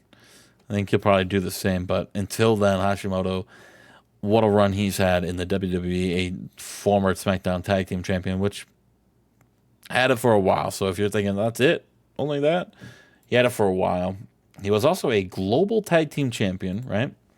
In 2002 with Lex Luger. Okay. So he got hired and okay, so he had it and then lost it because he left. Okay. Whatever. Yeah, he's so gosh darn good. He came in immediately forming himself with the final bosses with Masawa and Kojima, dominating everybody. Singles runs have not been as good as you would think, as he took on a tough loss at Armageddon against Christian Cage. The Survivor Series, he lost the quarterfinals against Kurt Angle, lost a one-on-one match against The Undertaker after Christian Cage interfered. Again, with JBL, he lost that because of interference, lost the title against a one-on-one match with Hashimoto. Tough one right there. Triple H at number 8. Wow, look at this. Kurt Angle's number 6, Jericho's at 5. Who is your top 5 guys? All right, so top 10, Ultimo Guerrero. That's fair. So we can talk about when we get there. Triple H, world champion. Only blues. Average rating at 96. No one else had a better average rating than Triple H this year. He is in the absolute prime of his life. He is now a 3-time world heavyweight champion. 3-time world champion. It's an unbelievable run he's on right now. Beat Kurt Angle, beat Christian. Got a tough loss against C.W. Anderson right there, but got the win back. Triple H and Kurt Angle, I mean, they're on a run. Triple H is the man, brother. He's the man. Kurt Angle is so close. He's 35 and has never won the big one. He might be an interim world champion, but he has not won the big one. He hasn't had gold, real gold, since 1999. 5 years ago, he hasn't won championship gold. He's got the big one now. He's so close. He is right there, brother. But his good friend Triple H won the belt, brother. He couldn't get the job done. When it comes down to it, Chad, not Chad. Chad's not even here. It's just fucking... He's 6-12 when it comes to title matches. He's 6-12, man. He lost the Money in the Bank. So his first opportunity for World Gold was back then, and No Way Out 01. Lost a shot at Brock in 01. Lost a shot at Brock at 02. Lost it at a cash in at WrestleMania. Lost it again on Raw. Won the interim belt, but that doesn't really count. Lost a shot at Masawa at Battleground and lost it at Survivor Series to Triple H. He's like 0-6 or 7 for the World Championship. He's so close. He just can't get it done. And Chris Jericho, your number 1 guy from WWE. A lighter schedule for Chris Jericho this year, as he asked me politely, just said, I just want to work on music a little bit more. And I said, I got you, big dog. I'm going to ask you to get back to it when you're back next year. Here are the top 5 guys. Ultimo Guerrero at 7. Ultimo Guerrero at 10. And your top 5 of Jericho, Eddie Guerrero, a massive year for Eddie Guerrero, 67-9. Hiroshi Tenzan at number 3, Shocker at number 2, and remember Cybernetico at number 1 this year. So it's cool to see all this stuff right here. Vampiro at 20 from 310. Good for Vampiro. Let's look at let's see FCW's top guy, Tarzan Boy at 201, and NXT. Let's look at their top guy, Danny Doring. So that's Chad's developmental. We can look at. Do I want to look at this? Australian Suicide. We can look at 04. New companies. Any new companies coming in? We can look at. Let's look at 04. Anything happening in 04? A lot of guys entering wrestling. Okay, that's cool. Dutch Mantel. Where did Dutch Mantel go? Oh, he just signed exclusive. Okay. A lot of new guys enter wrestling. WWE Diva Search is opened. Okay. All right. That's cool. All right. That's cool. Shane Hagedorn is signed with Ring of Honor. That's all right. That's cool. All right. A lot of arenas have opened up as well. Caesar Bononi. Okay, let's see. We got Jessica Havoc, Eva Lise is here, CJ Lean, Danny Hope, Jimmy Havoc, Shane Hagedorn went to Ring of Honor. Brian Cage is in the lobby. Todd Grisham. Ooh, Tyler Black. Seth freaking Rollins. Okay. Pac. Oh my God. So we have a rule of one guy per month of we can sign of the indies. I don't know who Chad's going to go after. Is he going to go after Matt Jackson? Is he going to go after the Young Bucks? If I know him, he's going after this guy. Let's look at some other companies. What's going around the world? So we were talking about new Ring of Honor, and so what we did, as me and Chad talked, and we said we need another company. We need someone competing with us because we are tired of this. So I went in, finagled with the universe a little bit, gave Ring of Honor a lot of money, gave them a better booker, and hired a lot of guys. So Ring of Honor is kind of working right now. So if we look at their roster of just let's go like Major Star first real quick. They got DDP over there, brother. DDP working the indies right now at 18-10. He's wrestling guys like Mr. Ooh La La in Greensboro. And Ring of Honor, he's wrestling, Brian Knobs and Drake Younger. Shout out Drake Younger. Al Samurai is over there. Owen Hart is at Ring of Honor as well as so is Road Warrior Hawk. We look at some major. Brian Knobs, Lenny Lane is cooking right now. If we look at his match, I was looking at their Golden Dreams 2003. Warlord and Lenny Lane. Lenny Lane got a 75 in this match. Cooking for Ring of Honor. Scott Hudson is also there. The Warlord is your Ring of Honor champion. Well known. Chaz Warrington. Doc Gallows is there. Ernest Miller. Gunner. Luke Hawks. Mark Merrill. Paul Diamond. A lot of guys that we would have hired in 2003 in WWE are over there right now. So we can look at their titles. Kristen Estara is your women's champion. She's over because she pulled her boobs out. That's cool. The Warlord is your world champion, and Black Storm and Dan Barry are your tag team champions. We can look at some events, show history maybe. They tape a lot of stuff. Their last pay-per-view was DDP over Savio Vega and the Warlord over Lenny Lane. As you can look at the back in the day, this is when it changed. I think when Ring of Honor Spark kind of came around right here. It's kind of getting a little bit better. Golden Dreams as well. But back in Written in Blood, it was like 43s, and it was like JJ Perez and Eddie Edwards getting a 40. We need something to fix Ring of Honor. So that's they're doing it. TNA, run by Dixie Carter, is kind of the same roster, but we didn't mess with it at all. This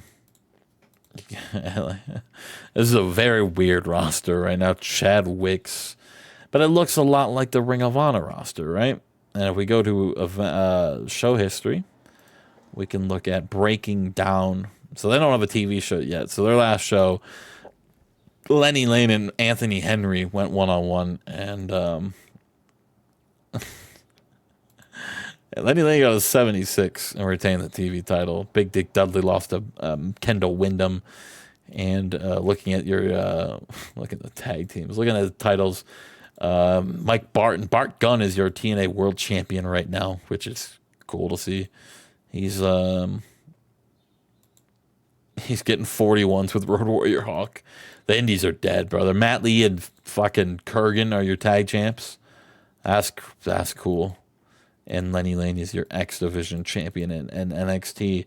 Let's see. Anyone else? FMW is pretty big in Japan right now. They're holding on to medium. I think it's 59 in your home one. They are holding on to that one, brother. Have they been digressing? Oh no, they're holding on. Yeah, I mean, Sid Vicious is still there. Hayabusa's hanging on. Masato Tanaka refuses to sign with me. Their top 100s last year include a Dragon Kid Brock Lesnar match. We are in a alliance with FMW, and we gave them Brock Lesnar to job out to Dragon Kid. Our developmental last year best match in 03 was that 86 match I saw earlier when I was booking. Tarzan Boy and Brett Albright defeat Volador Jr. and Louis Jardine. Their titles in my. I don't really care if I show my my developmental a little bit. Necro Butcher and Mikey Henderson were the tag team champions. I think Mikey Henderson left due to injury. Andy Douglas is my television champion, and Universal champion is Louis Jardine, a autogen guy who is getting somewhat relatively over and is very good in the ring. He's someone I've been looking at a little bit here and there as he wrestled the Motor City Machine Guns. He got a 66. He might be someone, as well as Tarzan Boy. He's getting at least high 70s as a guy to bring up into the main event. Or not the main event scene, but at least the roster. All-Star Wrestling, someone I thought was going to catch up to us a little bit. They've kind of fizzled. Their momentum's kind of really fizzled out. Colin McKay's their big name guy over there, the NWA World Heavyweight Champion and the European Middleweight Champion over there. He's great, but they're just they're middling out right now. They are. I mean, they're getting to big. If we look at this, 61 to 69, they got a lot of work to do still to get too big, but they're getting there. The problem is they're going to be the number one European company, but they don't have any exposure in America, zero. So until that happens, they're going to be. There's a reason why they're 24th in America by fan base. Soccer Pro's kind of dying. There's a chance that I buy them out and just kill them. They got nothing really that I want, so we'll see. Number 9 is GWF, a German Federal Wrestling, read by Carlos Galero. They are something. They came in 1999. They are really getting big in Europe. I was looking at them a few days ago. They're really getting there. They're close to medium, a 59 in Central Europe. They're at a 51. So at this rate, by probably 06, they'll probably be medium, which would be fun. Another medium team. Patrick Schultz is their big name guy, though. He's out with a major concussion right now. So I think he had to drop the belt. Yes, he did drop the belt to Christian Eckstein, who this picture always reminds me of Chuck Taylor a little bit. But yeah, I mean, this team, Patrick Schultz is the big name guy. He got hurt, had to drop the belt to Christian X-Fiend. They got Crazy Sexy Mike as well, who's a pretty good talent, just not over in America. But another company that just doesn't have any exposure anywhere else besides Europe. NXT. I don't want to spoil Chad's developmental. I don't care about mine, but I'll keep mine. AAA is someone we thought was going to catch up to us, but they haven't had the luck of signing people that we are like, I think, like, Conan left us and went to here. Here's someone, Sean Waltman, X-Pac left. We had a bidding war for X-Pac. Well, me and AAA did, and he signed for only 21,000. He's got 7 more months left on the roster on the deal. Look, he's 30-10 this year, and he's having good matches with Mascara Sagrada, but he's getting 75s, and he's getting himself back over. Again, he's only 31. He's got great skills. His stamina's still up there. He's going slowly, slightly down. It's probably because he's, popping pills or whatever he's doing. But, I mean, he's still relatively over. He once at one point was very good. Mexico, he's pretty decently over. He's a star, according to the fans over there. Anyone else, though? But I was looking at that. Sean Waltman, man, he's doing his thing. WCW, I mean, he was that guy. I'm joking. Was he ever a champion in WCW? No, he was not. Not in our save, at least. Not in our save. But he just recently won the World Middleweight Championship in AAA, and he's doing his thing. He is doing his thing. Other than that, AAA, really, Francine's over there. Their World Heavyweight Champion is Mando Guerrero, a 51-year-old who can barely work. He's getting 45s. A lot of these companies, we'll go look at New Japan real quick. Inoki, they love putting their belts on the fucking Booker. Inoki was champion last July. Jushin Liger is your IWGP World Heavyweight Champion right now. Billy Kidman. Ooh, Billy Kidman, your junior heavyweight champion. When did he win this one? So he won it back in... Wow. And he just recently won it. Just beat Kenzo Suzuki for the bout, which is crazy. Because if we go to the roster, we go to Kenzo Suzuki, just resigned in November, and then immediately lost the belt. That's crazy to think about. That is crazy to think about. They're probably like, I don't know if he's going to resign, brother. Let's get the belt off of him. But we look at this roster here at in New Japan. It's a very interesting one right now with a lot of names that you might recognize, like Billy Kidman, IWGP champion, 13-5 this year since joining New Japan. Now becoming a 13-4 since becoming in New Japan and becoming an IWGP World or Junior Heavyweight Champion, getting 77s with a guy like that, Chase Tatum, who's over there now. C.W. Anderson has yet to make his debut there, but he is over here. Chase Tatum, out injured with a serious viral infection, but was recently just went over there. His debut match, he won over Mande Ryu and Ken Oka, and he got a 63. A former Nitro Tag Team champion is over there, and then he's over there in New Japan now, working his thing. Chuck Norris still doing his thing. Dr. Wagner Jr. signed with New Japan, I think, earlier in this year, so he's kind of cooking over there. He left CMML, and maybe he's not as cooking as I thought he was, but he's still trying his best. Tenru's still over there. Heat. Goto's now doing his thing. Hiroshi Hase is, a major star over there. Tanahashi's fighting in MMA, so he's hit and miss. Tenzan, we just saw, was number 3 this year. Jushin Liger, IWGP champion. Younger Shibata is doing his thing. Kenny Chaos is pretty cool. I wonder why he hasn't made his way over to America yet. in this game. Sasaki over there. Kenta Kobashi, pardon me not having a picture for him, left All Japan after going on hiatus, after going into politics, and has joined New Japan. It is unbelievable. Has just started to wrestle again for the first time. He's teaming with Hiroshi Hase against Kevin Nash and Scott Hall. Now Hase is getting 61s. Is that right? 61s?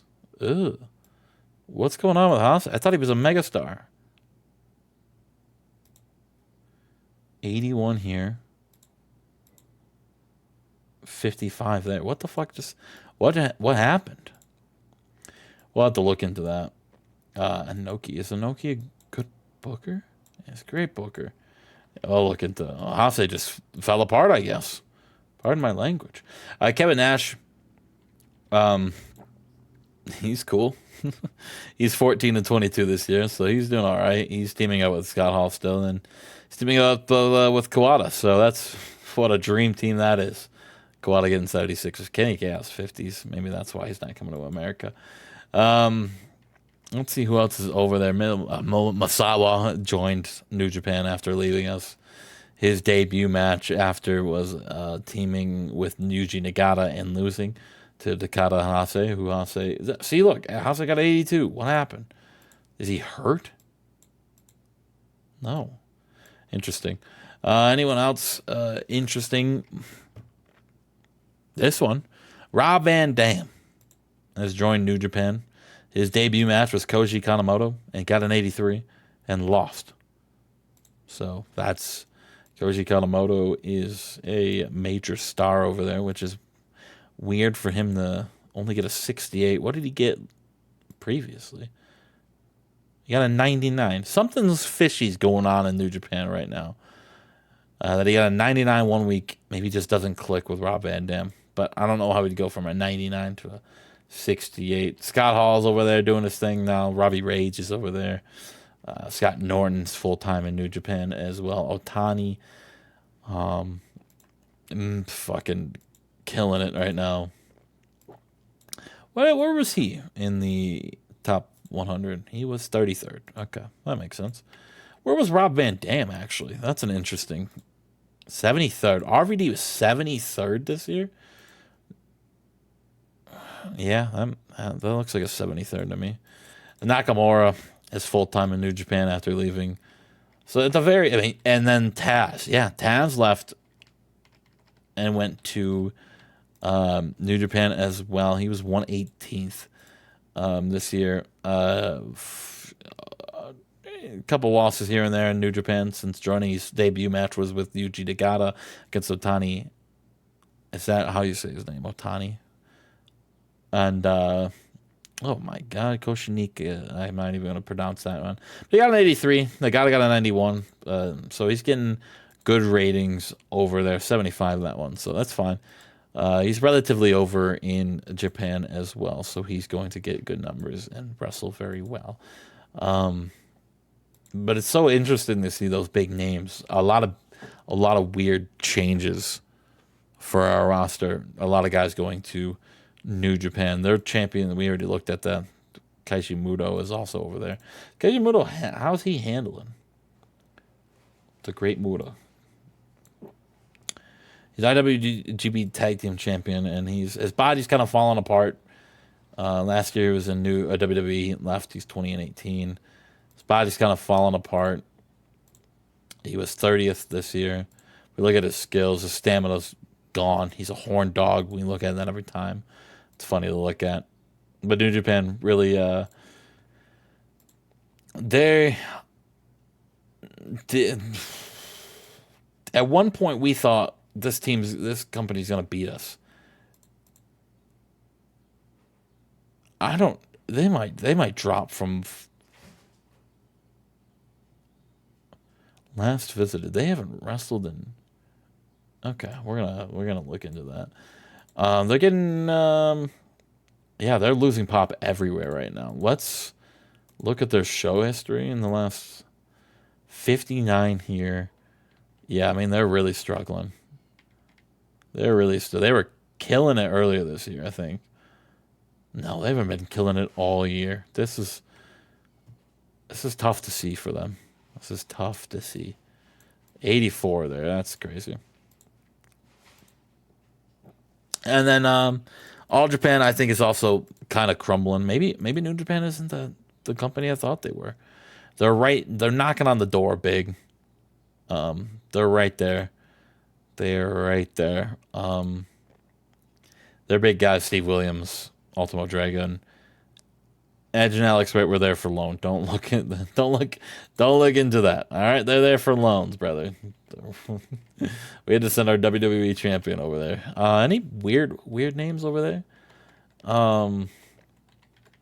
Not really. Monty Brown. It's cool to see Monty Brown. Let's see how he's doing this year. 15 and 19 this year. Really, just hit and miss. Is he getting a little? I mean, it looks like he's getting a lot better though, and that's the big thing with Monty Brown is we just didn't think. I don't know.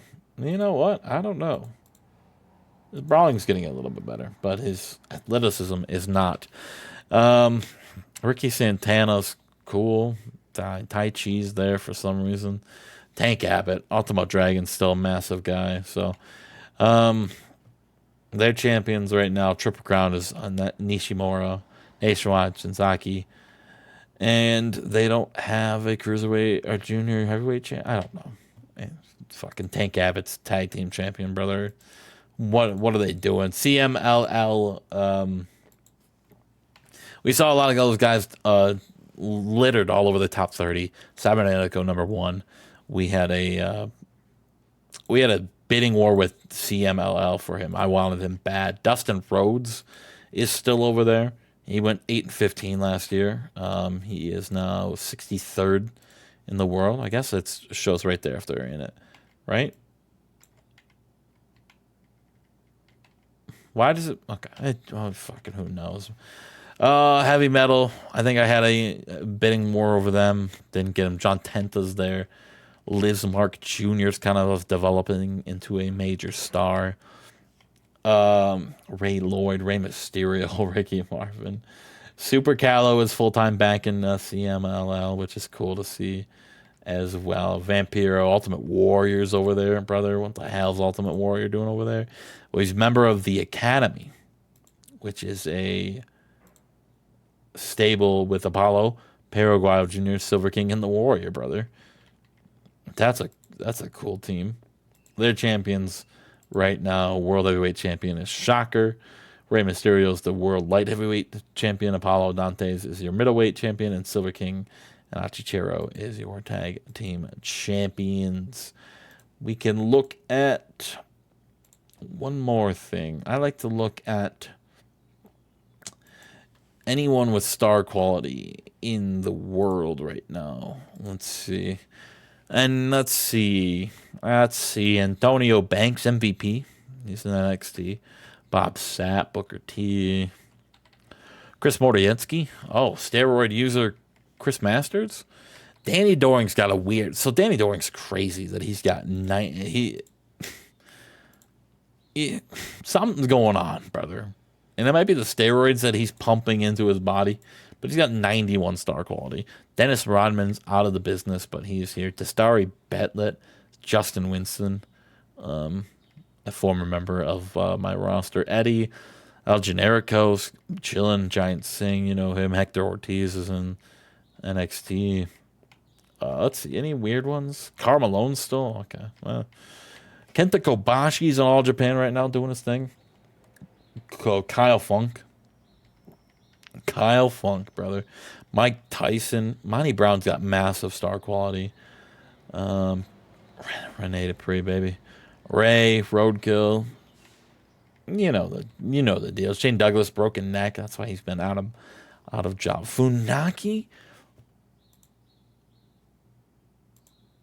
Oh my God. I don't think Chad knows that Funaki has 89 star pop. Holy shit. Yeah, I guess Tyler Black coming in and having 86 automatically is crazy. I think that's all we got to talk about. I think that's all we got to talk about here. 3.5 hours. 3.5 hours of a year-end review. Chris Benoit, Stasiak, Masawa, Eddie, Punk. Punk got a massive boost. Rock, Angle, Brock, Cena, and Goldberg are your top most over dudes in the game. If you want to look at the top 100 in USA, I mean, you can look right here. Rob Conway, Steiner, Scotty Riggs, Jeff Hardy, John Bradshaw, Fit Finley. I mean, Taz. The list is very weird. Rene Dupree at 68. Chavo at 38. And anyone right here, 37 and above, have an average popularity of 85 or above. Brett, Christian, Seinfeld, Hashimoto, Hase, Jono Black, Flair, Guerrera, Sasaki, Hart, Orton, Suzuki. So now we got 26 guys at 90 pop or above. On average, Raven, Taker, Jericho, Paul White, Latin Lover, Mick Foley, Ray, HBK, Shaq, Austin, Triple H, Alex Wright, RVD, Copeland, Benoit, and then the top 10. Well, you know it is. Woo. That is your year-end review. I don't know what else you guys want to look at. We can look at the wrestlers of the year throughout to save Kawada, Masawa, Rock, Michaels, Austin, Rock, Michaels, Orton, Cybernetico. Tag teams. Kojima's 2-time champion of that, but no one has ever won it twice in a row. Young Wrestler of the Year. Toshi, Cybernetico, AJ, Brock, PJ, Paraguayo. Fujinami twice, Bret Hart twice, Dean Malenko. Aja Kong has won it 4 times. Last year was Toyota or Yamatsu. Brett Albright is your Independent Wrestler of the Year. WWE has won it since every year since 2000. NXT is your most improved company. Last year was New Japan. That's why we got scared. Match of the year was your Nishimura and Ultimo Dragon at a All Japan Metal Test. Card of the year, WrestleMania, the last 4 years in a row. Manager of the year, Shaq. We got to stop that from going on. Jim Ross since 99. Don West, first time ever. Wada 4 times of the last 5 years are your referee of the year. All right. We'll see you.